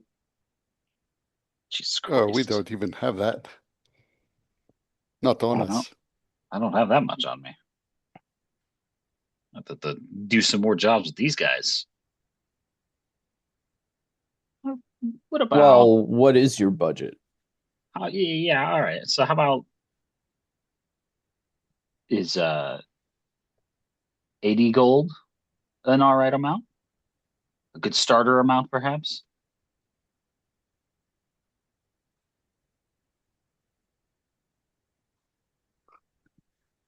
So But you see them like kind of pull aside and congregate, uh, which is interesting because they kind of do the huddle, but because of their vast difference in size, the huddle looks very strange. And you can kind of hear them going,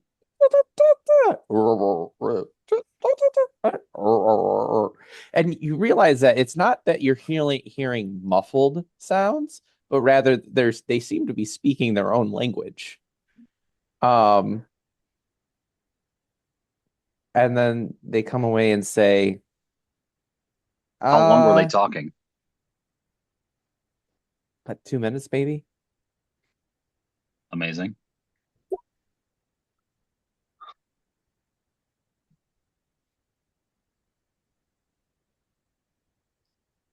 I can, I might be able to communicate simply with them.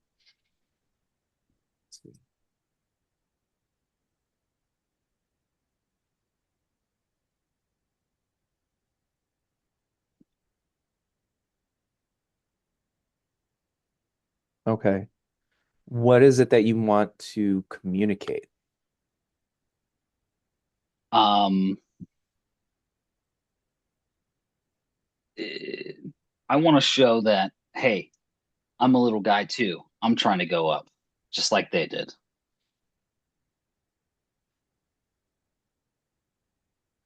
also, he's probably been waiting for a chance to use this very feature of this feat in some context.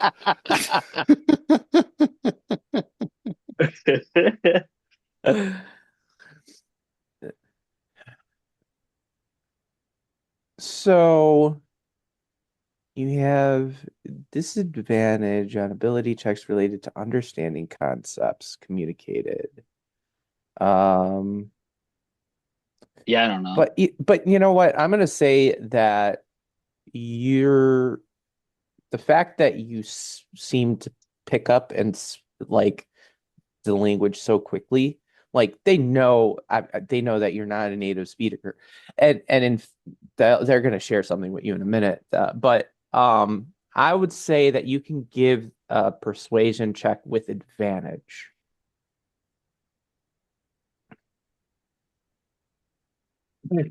It's low, right?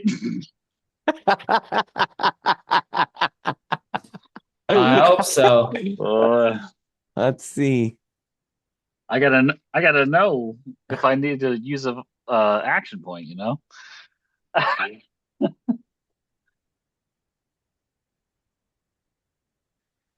I would say that you want to use an action point. Okay. Can I just use the action point to say that it's low? No. Come on.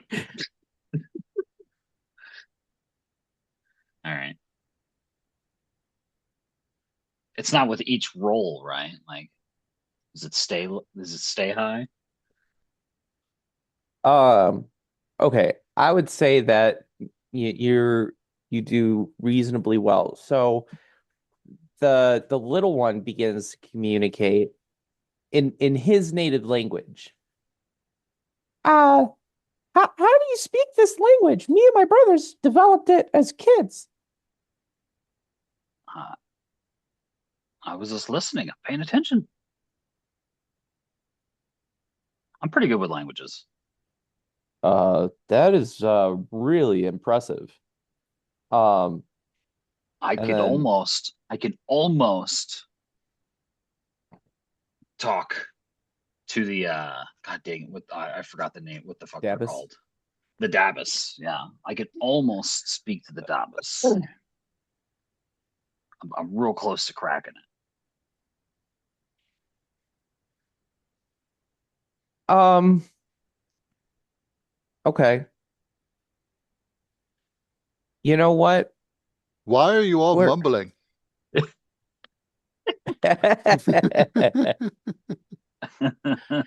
So the medium one starts speaking in common. You know what? You're you're right. We've made it, and it is our responsibility to open the doors for those who come next. So we'll give you a discount. We'll take your 80 jink and we'll fix up something nice. It's not going to be Clerk's Ward quality, because we can't do that, not with this price. But it'll be nice, it'll be respectable, and it should be able to meet your needs. That's all I can ask. All right. I appreciate it. Uh, so they give you a selection of a couple of different textiles that you can use, but it is it's gonna take a day or two before they can finish with it. And actually, that's very quick. Normally it would take a week, but you lucked out uh because their schedule is pretty light. So they have some room to do some expedited services.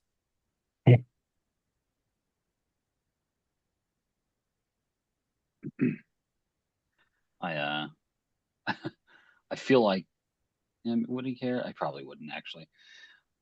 As kiddo will like go to like try and shake somebody's hand. Deal.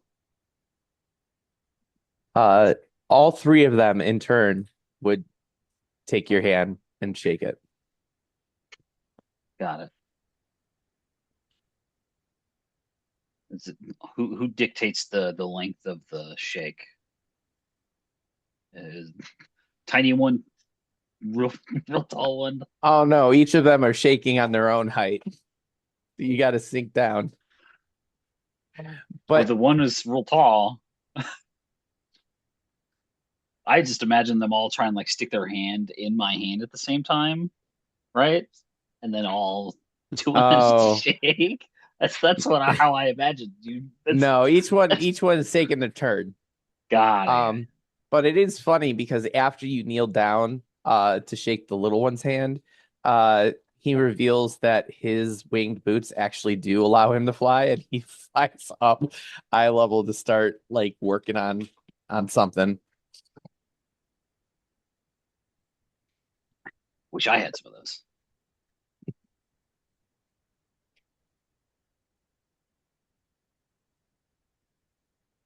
Um, by the way, I just want to show you guys the story dice I had for that one. So there was this. Wait, three three guys. Yeah. Got it. And then the stick and bindle. So that's why they're from the hive. Mhm. And then the winged boots. So Nice.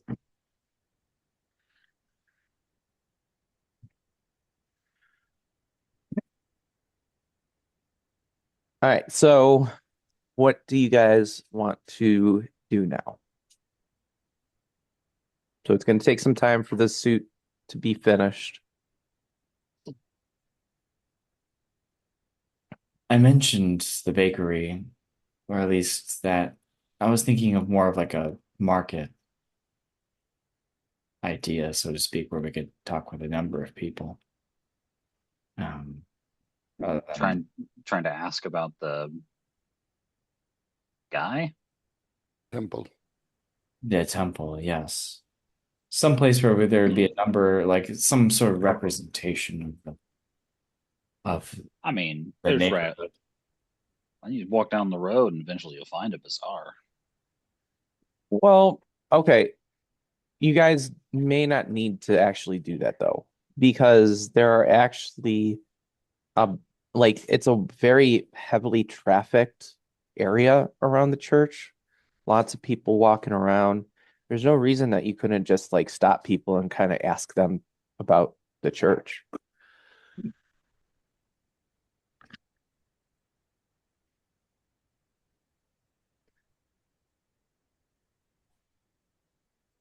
Then that's what we do. And if you absolutely must, I suppose you could show that picture of the halfling. Or did you turn that over to the barkeep?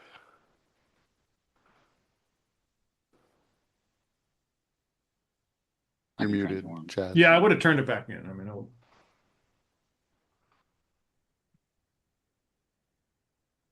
Well, let's head back over to the church area and see if we could just talk to any people on the street. We should be careful. The Athar who are guarding the church are the same ones we fought. You stand far enough away.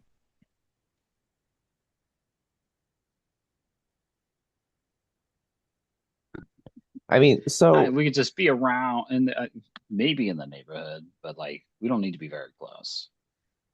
Sigil is organized in blocks, so you could just be on a nearby block, not necessarily directly in sight of the church. That's fine. I will still cast Disguise Self when we get close, and try to look like someone random. Okay. Um, each of you give me a check that would be relevant to canvassing. Um, you can figure out which one, if it makes sense. Just describe what it is that you're trying to do, how you're asking your question, or how you're trying to get the information. This is also going to be one that's just going to be a straight, uh, like high is better because this isn't a check where you're going to like necessarily know success or not know success or failure. Um, so let's take turns. So Kurt, why don't you start? What check would you want to use and how would you be approaching this task? So I would take out a piece of paper and my pen and ink, and I would start writing out a sort of methodical list of questions that I would want to ask each person about, who, what, when, where, and they've seen going on around the church, and specifically whether or not there's been any violence, and if they know of anyone that the Athar have personally turned away, and how aggressively they did that. But so I guess I would use investigation to try to figure out what the facts are surrounding the history, the recent history of the Athar guarding this church. Okay. I guess I want low because I have +8. So, but I guess we're not doing that. So I didn't do that well. Um, I rolled a 3. what Rough. do you want to use an action point? Yeah, sure. I'll use an action point. My action point for the day. There you go. Okay. Much better. So Bye-bye action point. what you This is when we find get attacked. Now we're going to get attacked. It's just waiting. So what you find is, given your approach and your methodology, you find that you're not very popular and not many people are willing to stop for you. However, because of your persistence, you manage to find one person that is very positively responsive to your curiosity and your questions. Um, they are uh, a uh, what is that? Uh,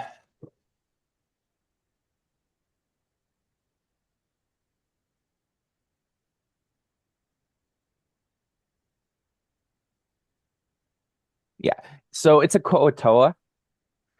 Um, uh, so which is interesting because the with the Koatoa, the way that its head is shaped, like they don't look straight. So what he does is he takes turns like looking this way, so his eye is staring at you, and then looking at this way, so his other eye is staring at you. Um, an interesting mannerism of their people. Uh, but he seems very excited. He's like, "Yes, please ask your questions." So I'll proceed to run through my list and try to just glean as much information as I can on what this guy knows about the recent history around that temple. Hmm. Do you have any specific questions, like off the top of your head that? Uh, um, I mean, so I do want to know, has there been any violence or threat of violence from the Athar or anyone against the Athar related to that temple? Oh, violence. Yeah, I haven't even noticed the Athar. Um, the church, I haven't really noticed anything about the church. In fact, I didn't even know it was there until like a week or two ago. I just kind of overlooked it. Um,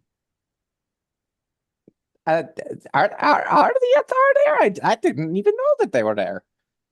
They're definitely there. Had you not heard about the crews of people who disappeared inside the church facility? Oh, well, what's that? The church? I didn't even know that was at the church that happened.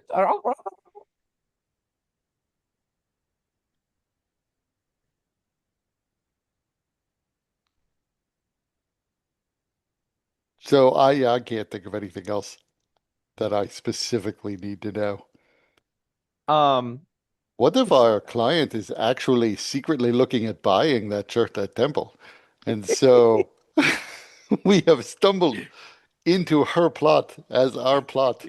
the most dastardly of D&D campaigns, rival realtors Right. seeking land. That's right. It's This is Mike's game of capitalism. it's basically the plot of Superman. There's a lot of movies where all the tension is in the realty stuff, you know? Michael at some point be like, see, what she wants to do is she wants to bundle this with a bunch of other properties and then sell the risk off in different tranches to different categories of investors. 2 words: timeshare. I already know. No. We tear the place down. We build an old folks home.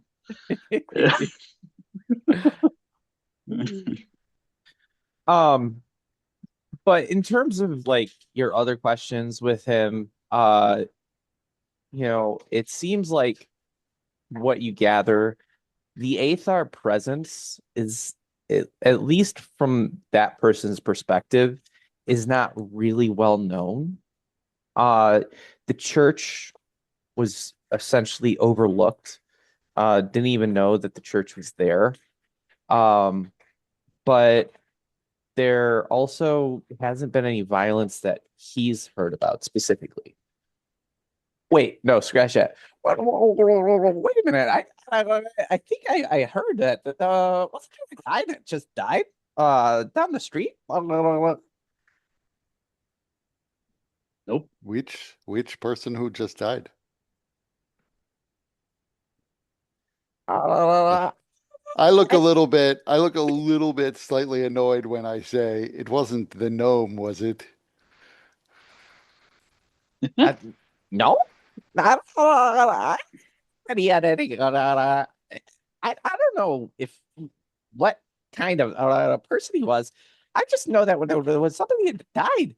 Yeah, not too far away here. And uh they they couldn't figure out what killed him.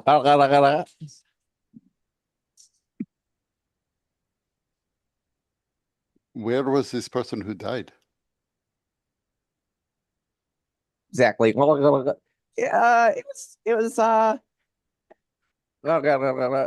like 3 days ago.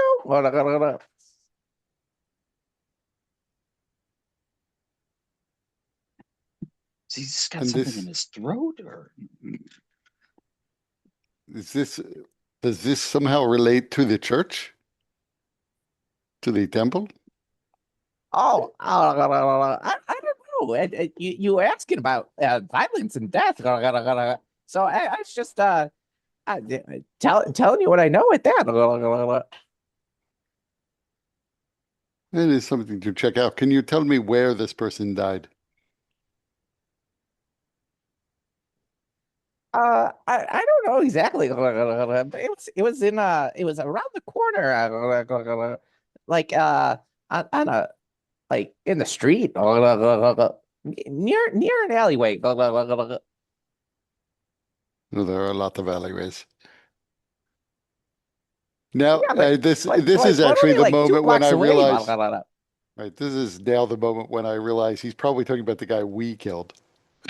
So, not as much to look into. We are That you could investigating you could just our ignore murder. that. Yeah. We find the perpetrators of this dastardly murder.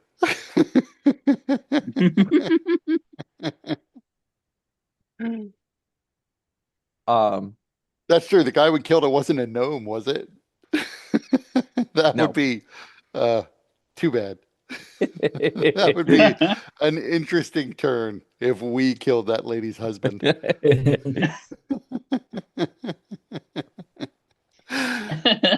Chaz has head to go was back to her and be gone? like, yeah, I have good news and I have bad news. We found the murderers, and then are we? Yeah, But so you your have been husband did come very back to helpful. life, but we also killed him again. Right. And apparently he's with a different group now. He's left the Athar and joined the Harmonium. Um, but kiddo, as far as you could tell with the Koatoa, that sound is like a kind of weird reflex from their gills. Since they're walking around in air, it's like this weird because it needs to move its gills. Uh, but since there's no water to move its gills over, it kind of creates that sound. Right. So I will thank him for his time. And as he walks off, I will turn to the rest of the group and be like, such a beautiful and majestic race. If only all of you could be as attractive. If only. If only. All right, so next let's do Chaz. So Chaz, how are you approaching this canvassing and trying to talk to people uh and getting information? Well, I'm Uh, just I'm gonna still here. I'm just letting Waldo out. I'm gonna just straight up start talking to people first, but I'm gonna eyeball, get a quick look at what kind of hair they got. So I'm gonna lead with that. Talk about their hair. If it's really good, we'll talk about that. If it's not so good, I will definitely give them some tips for improvement. Uh, So then are you we'll, are you trying to target those with the luscious of locks? No, no, no, no, because even the ones with poor hair they're the ones that need it. I mean, they need help. So, Mhm. Okay. Um, so what skill will you be using? persuasion. I'm gonna try to Okay. persuade them to listen to what I have to say about their hair. Um, and question with your hot streaks, It like, resets. So, oh, it reset because of long rest. yep, Okay. Uh, okay, never mind then. What did you roll? 25. Oh, you are able, if you want, to have a whole group of people gather around Oh as yeah. you give people tips and Oh yeah. tricks on their hair. Yeah. And you just have like an entire like swarm of people gathering that are just in rapt attention. And after you give them, their your advice on keeping their own hair luscious, perhaps even someday approaching the level of luster that your hair seems to shine with. After that, they're putty in your hands. You can ask them whatever you want. So, bros, have you noticed this church over here, bros? Have the ones who run it, I think, are the Athar. Have you got any static from them? They like got an attitude or something. If you go by, they you know they hostile to any of you?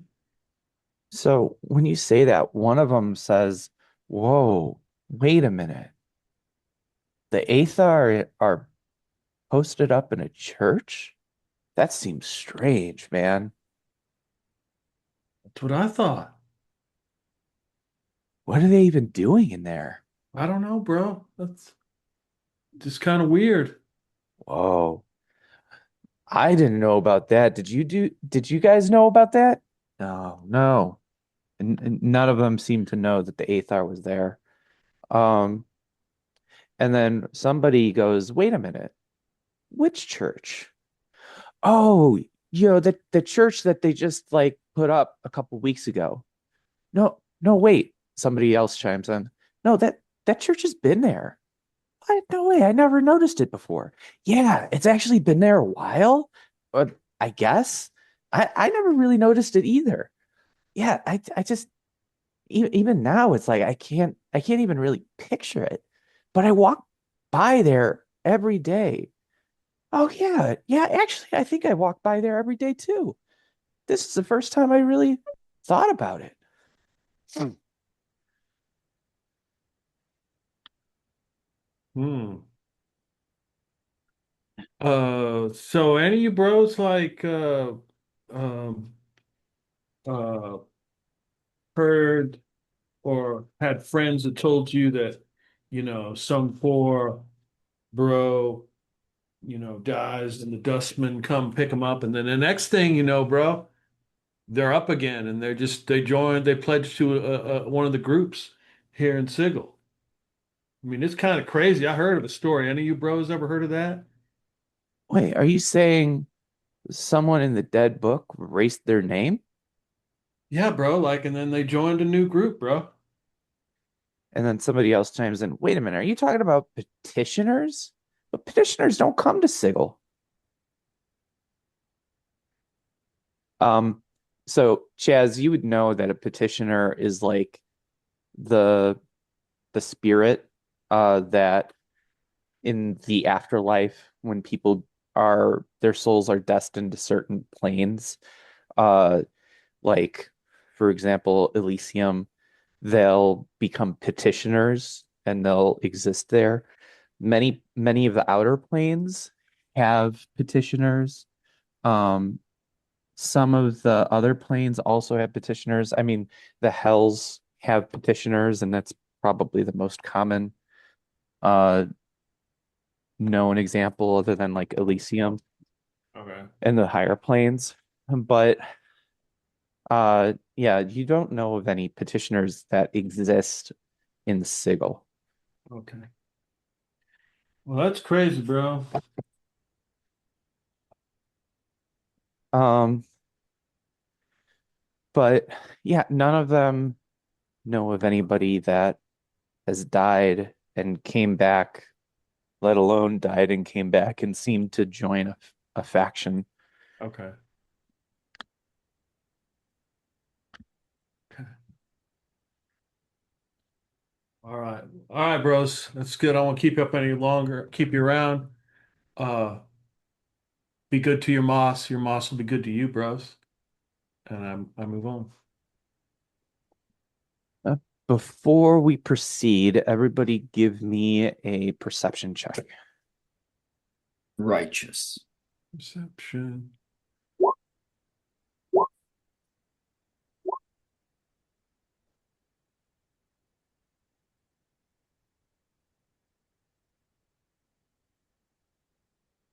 All right, Chaz, I'm going to send you a message. So this is a 6-second success Okay. for your hot streaks.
No, what one of those terms are.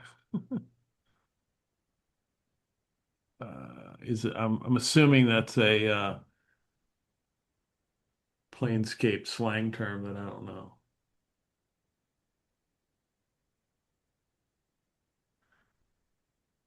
Well, it's not in my Planescape slang thing I've downloaded. It's not barmy. No, no. I have that one.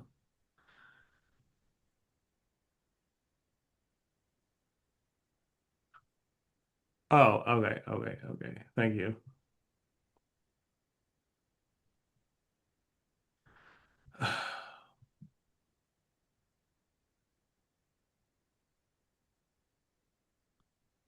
Yeah, say one. I don't know.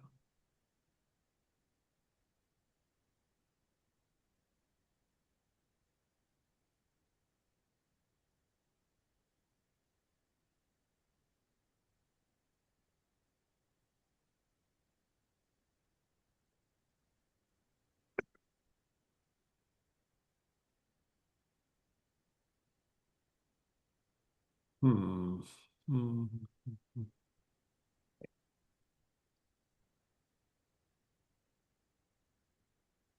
Uh,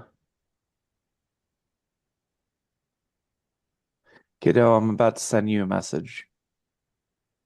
Okay.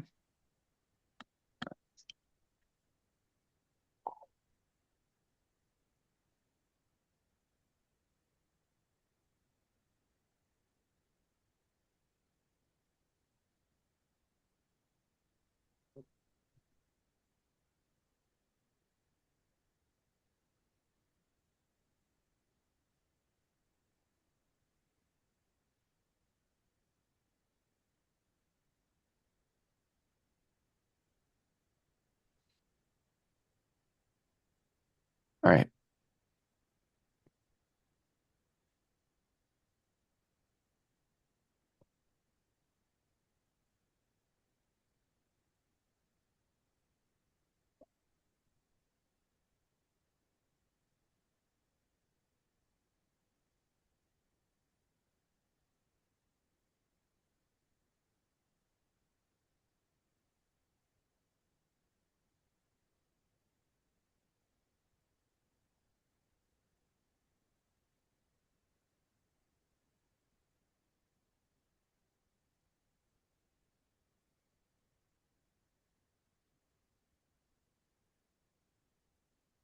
Okay.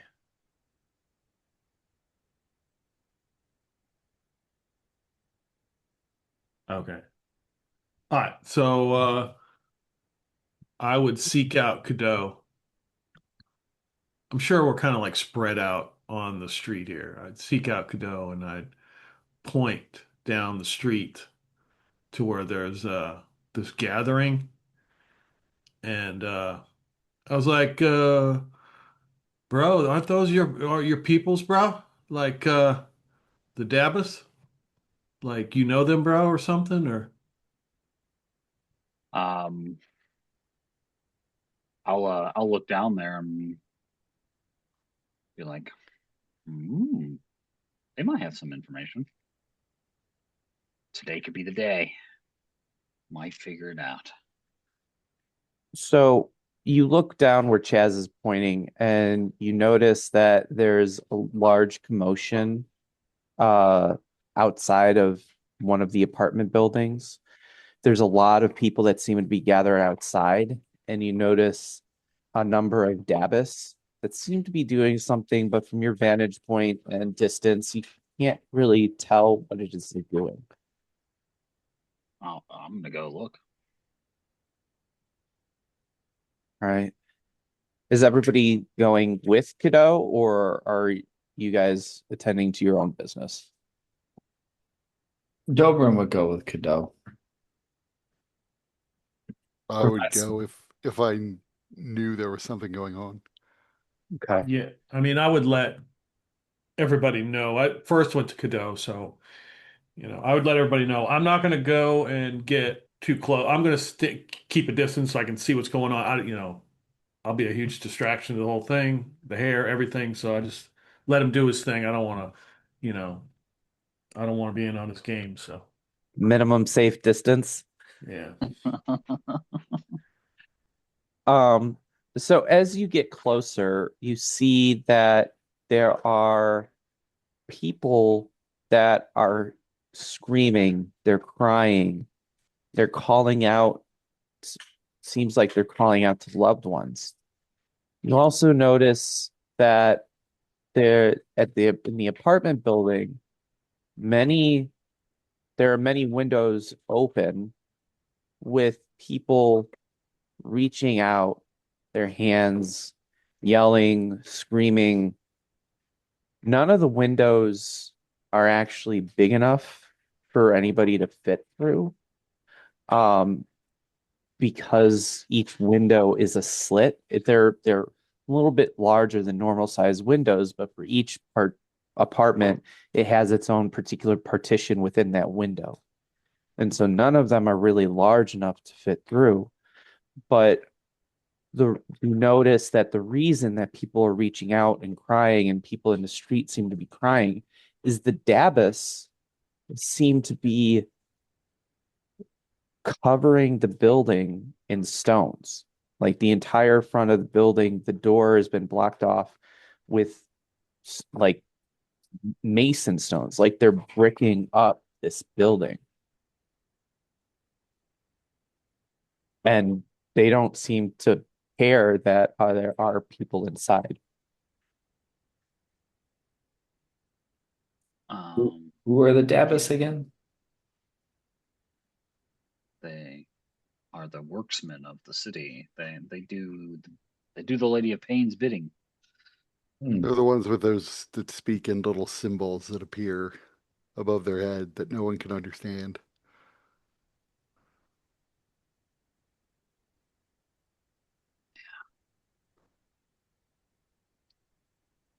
Though breaking up a building seems inefficient. Shouldn't they just break the door? I guess you got to brick that one group in, whoever's right on the other side of the door when you open it.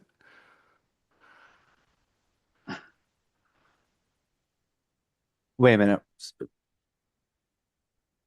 Can you say it again? I was just observing that if this is like one of those portal doors, then they're bricking up like the whole building when all Oh they yeah. really have to do is open the door. And you automatically trap a bunch of people inside. All right. I'm gonna Somebody make can come along and close it, I guess. But I'm gonna make sure I'm Um, within 30 feet of Cadeau once I see what they're actually doing. I'm gonna make sure that I'm 30 feet of him. kiddo, I'm sending you another message. okay. And I will again say, this is very unusual, but it doesn't seem related to what we're looking into.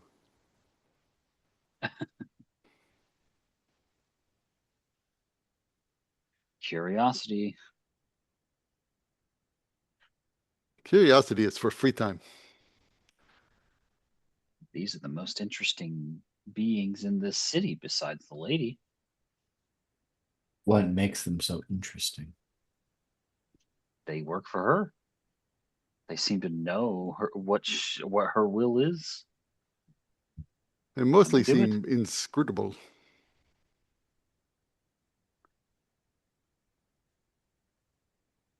Some of them in are which different. case we will never understand why they are doing this to this building. No, I'm gonna figure it out. All right. Is there one that's like Sent. supervising? Oh yeah, let me see here. Shut up.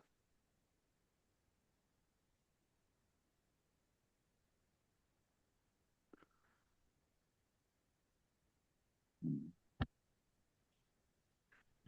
It's like I've been here. I've been in this city pretty much my whole life.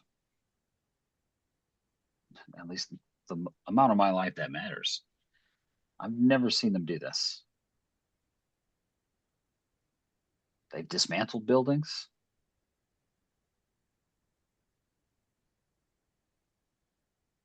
Blocking it off seems weird. Is there one Oh, that's like oh, off on sorry. its There own? something I miss said it in that message. I too am curious as to why they're doing this, but I don't know that we're going to figure it out. All right. Not with that attitude, bro.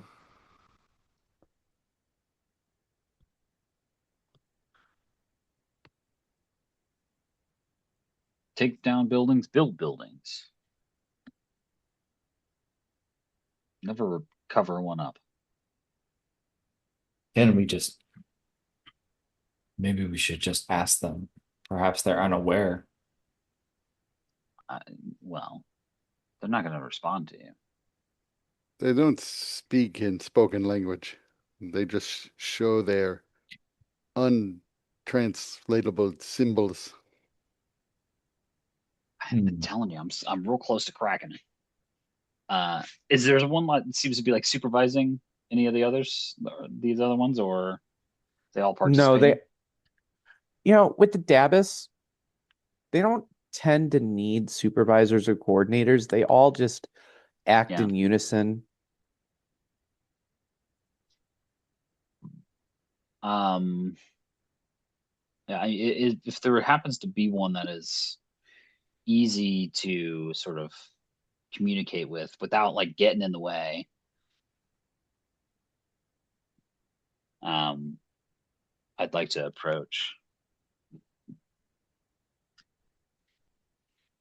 So the Dabus, you've seen them do tasks in all kinds of ways, but there seems to be a sense of urgency in how they're undertaking this one, such that you don't really think you could get close to any of them without potentially interrupting or getting in the way. Like they're kind of Dabists are not frenetic. All of their actions, all of their movements are very purposeful, precise, but the speed that they're demonstrating is different Mhm. than much of what you've seen from them in the past. Yeah, I mean, even if there's just like from a barrier, or from, like not from a barrier, but like from the outside of where they're moving from,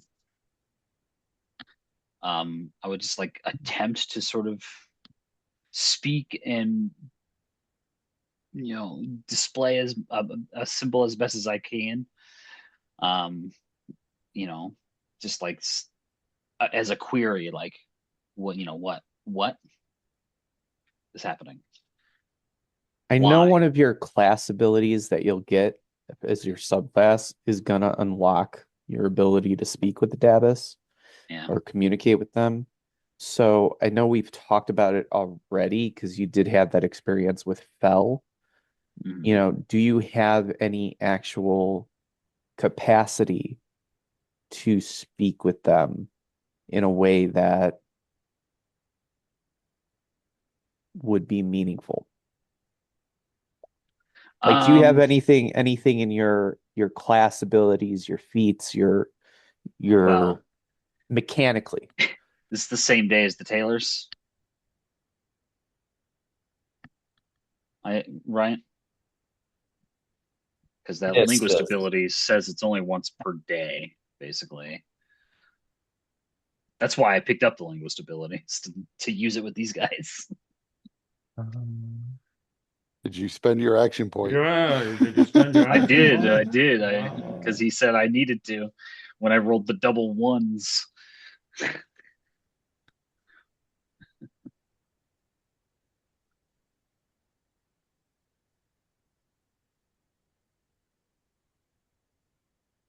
yeah, so you would be able to use the language with the tailors, but not with this particular situation.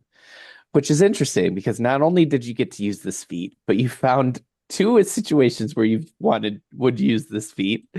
Yeah, And the and the second one one that I is the one you really wanted wanted. more.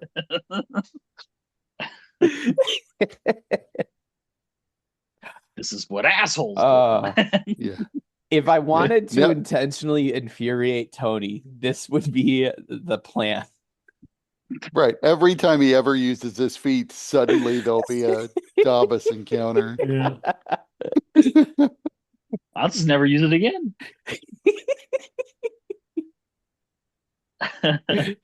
All the Dabus vanish. No one ever sees them again. The day you stop using the feat. Oh, to have such power.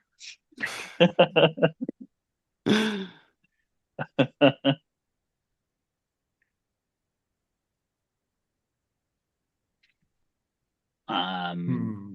yeah, It that's is it. not That's safe all I to have. interrupt them.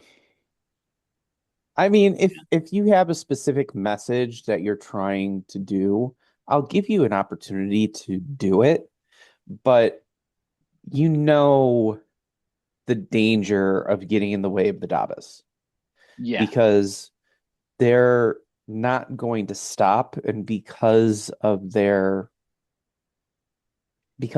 power, like it wouldn't even necessarily be that you're bothering them. It would be, are you placing yourself in physical harm by just being in the vicinity of the action that they're taking, right?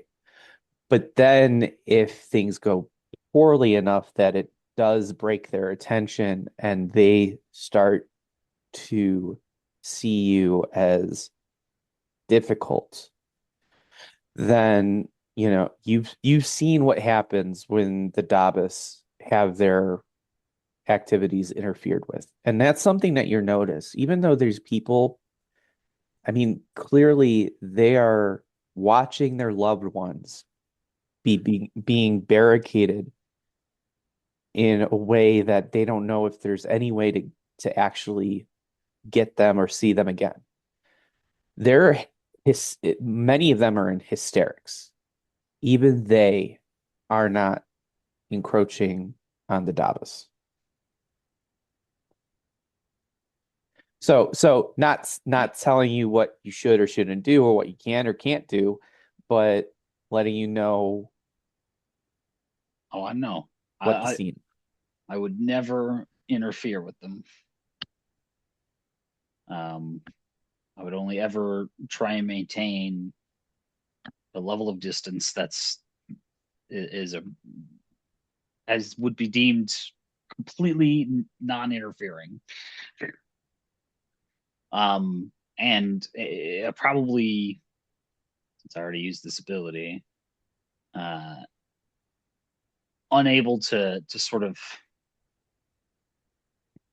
pull together the kind of magic that I need to do to be able to to toss up the kind of runes the runes that I have been trying to practice, I guess.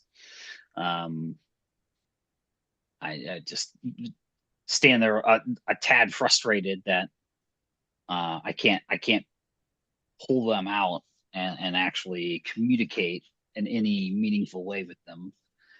I will make But you an also then offer. there would be they're moving fast, so my ability to actually convey information and then convey anything back, it would be I assume limited.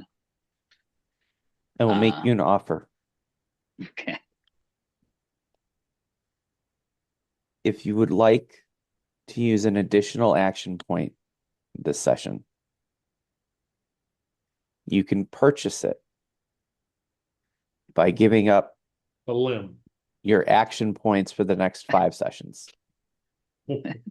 Wow. No. And Dobrin was never given that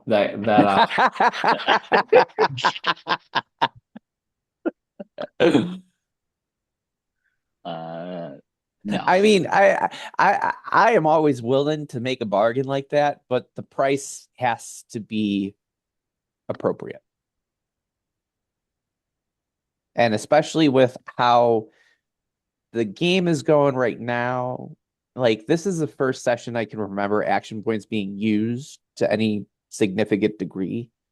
That's why I think 5 sessions is appropriate because we've gone several sessions where not a single action point has been used. That's because there wasn't threat of loss of limb yet. It's true. Things may be ramping up, but that's also they might not be. I'm not going to take your shitty deal, Mike. I don't think so. I'm just saying, if you want to interact with Davis, because I know that you do, Yeah, this is, do you want to get into a devil's bargain? So I do. I'm not trying to make a deal with the devil. I'm trying to become friends with the Lady of Pain. And maybe this is the right way. Oh, Maybe this is the role that gives you that opportunity. the devil will never persuade me. I don't think so. I'm gonna need them motherfuckers. As soon as I give them up, I'm gonna need it. I don't know. No way. I can't trust you. Like I, chief among all of us, have lost the most to you.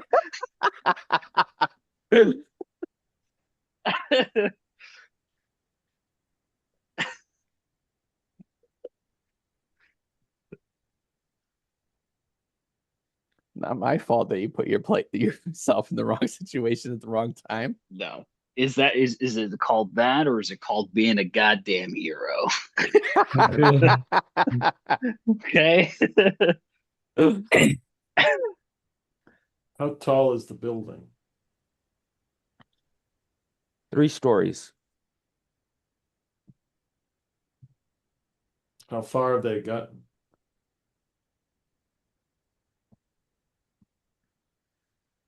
So they haven't gotten up to barricade the windows yet. The door is barricaded. The first level is barricaded. but not quite up to the windows yet.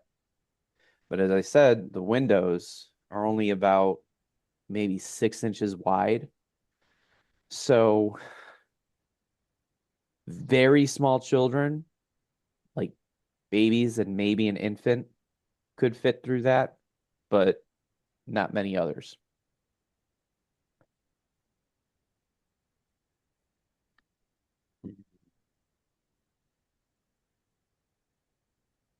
Also, not all buildings have the main door as the portal door.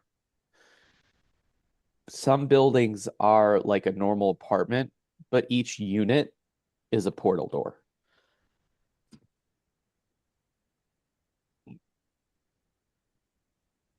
And this is one of those buildings.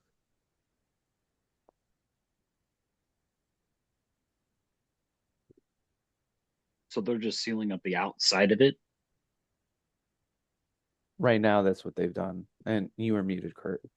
Yeah, we know so little that we don't necessarily know that their goal isn't to kill those people inside. So I don't know that they won't react badly if we try to Yeah. save people. Right. They could be trying to keep them there because they're bad news. Right. Or something bad I is mean, in there. right. Like something akin to a plague. Hmm. And I, so just a general Planescape question. I don't know that my character would know it or not. Um, are Dabas normally just generally uncaring about life? Like if they had to do something, would they at least give people a chance to escape normally, or would they just not give a shit and do what they had to do? And if people die, they die. If he dies, he dies. Um, so, drawing on Godot's knowledge, insight, and wisdom, they're not necessarily apathetic to life, but they don't really, well, I guess maybe apathetic is the right word. Like they have a task, they do the task. If you get in the way of the task, you become an obstacle, and therefore part of the problem solving is dealing with the obstacle. Uh, but as Kiddo mentioned in his experience, he's never seen this level of not necessarily callous disregard, but one, this level of urgency, and two, this level of potential suffering based on the constructions that they're doing. When Davos have a task, the task is meant um it's directed by the lady's will. And the lady is the keeper of Sigil.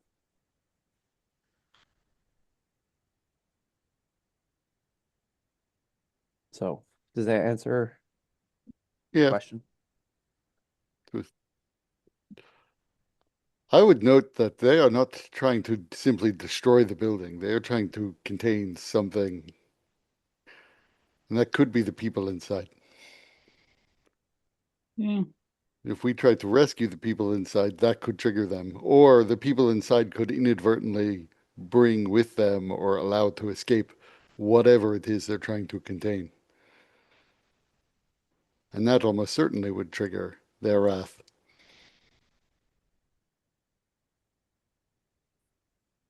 And so far, I see no connection to the temple. At, That I don't know. at that moment, you do see somebody in one of the upper windows shout out, "Please, somebody, save my child, catch them." And they shove their toddler through the window. They're holding them by basically their shirt, and trying to hold on until somebody can get in position to try and catch them.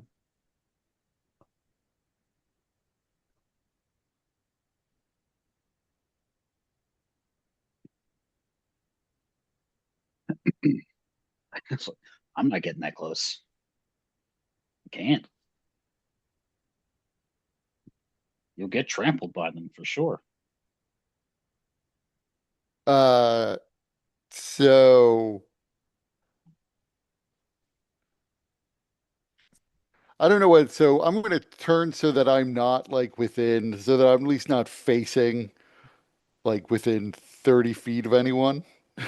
So I might have to turn my back on this little crowd, but I'm going to use my Mizium apparatus to spend my second level spell slot to cast enhance ability on myself, which means I have to make an Arcana check, and there's a chance this goes wrong, and I don't have an action point.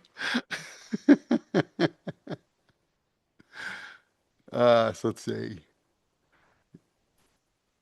Okay. Technically, this isn't adding my. Maybe it did add my 1d6 this time. Yeah, it did. So I don't know if this is high or low. I tend to roll well This is on high. Arcana checks. Okay. So then that So let does. me clarify with the high and low. The high and low is not every check. It's checks where there is a reasonable sense that you would not know whether you succeed or fail. I see. So if it is something where you would clearly know success or failure, it's just always going to be highest wins. So you see, there are, as I turn away, there are like arcs of what looks like electricity that begin to ripple up from the bottom of this weird set of metallic pieces that I wear across my body that move upward and begin to flow down into my arms as I give myself it's bear's is it bear's endurance or it's bull strength? Full strength. Yeah. And then I'm going to go over towards the building with my arms outstretched to try to catch this baby. Okay. Even though Give I me just told you not to try to save anybody because they might incur their wrath.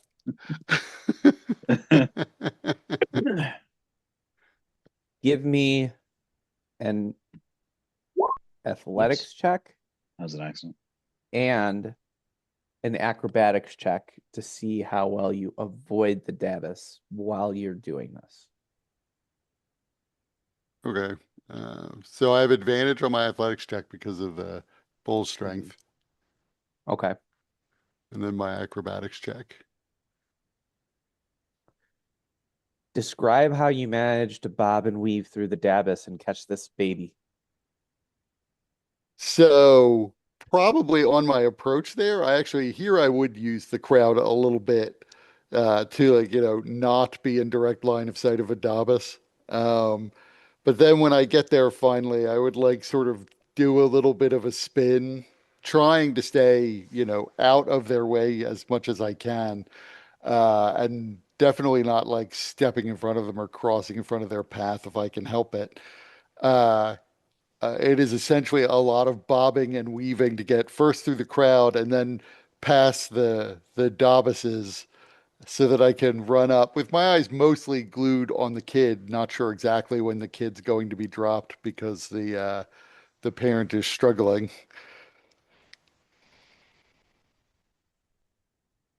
Kiddo's just watching the Dabbas.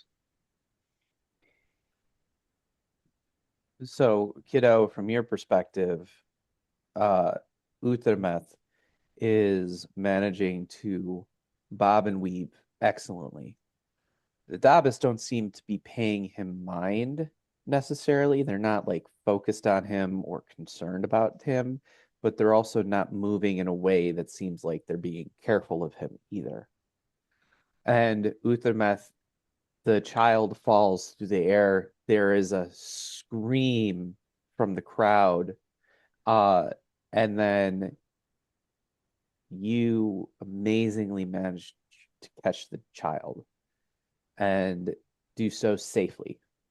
They are crying and they are shaking and terrified, but they seem to be unharmed. and a man rushes from the crowd to meet you and says, you saved my baby. You saved my child. Get out of there. Yes, we should Yeah, and withdraw they're before yeah, they they're I dub mean, us. both kind of running. I mean, he kind of grabs you and like runs with you away from the Dabbas. The Dabbas don't seem to care. They don't seem to pay mind one way or another. So I will return to the group. So it seems the people at least are not the Dabbas' concern. I wonder if there could be something wrong with the portals in the building, as they are acting very strangely. Yeah. Going very fast. For a second there, I thought we were going to have to take care of a baby.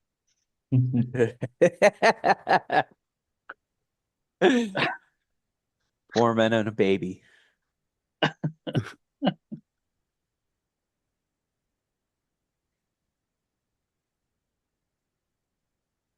Oh. I don't know. Do you guys want it to be that kind of campaign? Do you want the No. dad die of a heart attack right now? That'll be the first dude we resurrect.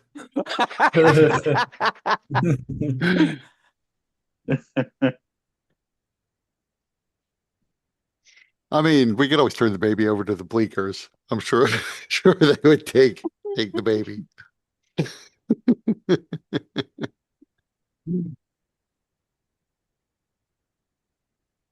So I think let's wrap it up there for tonight. Um, so I know it was a bit of a slower session. What do you guys think? I'm It's still fine. pondering the ending. The ending was interesting. He, honestly, even I am not sure how this ties into the temple, but Uthermath is completely certain that this is just unrelated. This is just the normal craziness of Sigil. You know, we can't assume every bit of craziness in Sigil is related to the one thing we're interested Yeah. in. Right, from a narrative perspective, I feel certain this somehow relates to what we're doing, but Obviously, but- we're the main characters here. right. What a mind fuck if you get to the end of a campaign and find out that actually you guys were just the uh you were just the B-side. Funny thing, that's my Wednesday group. They're the B side. I had considered things like that before. Like, what if you get to the end of the campaign and like you're ready, you're going to go face the final boss, and you get there, and out come the real heroes from his lair, being like, "What a tough fight!"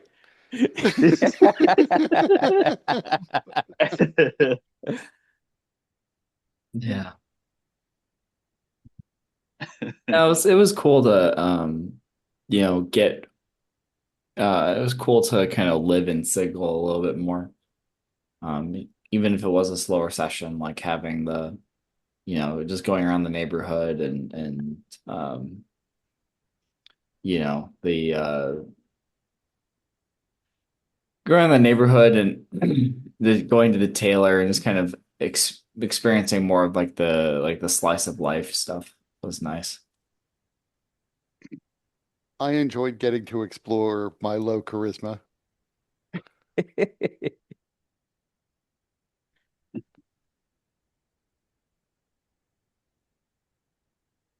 All right, my I'll Well, my talk to you own guys charisma is later. lower than I expected Have a it to good be when night. I first started. All I've right. been falling asleep for a while. Talk to you later. yeah, All right. take Take it care, easy. everyone.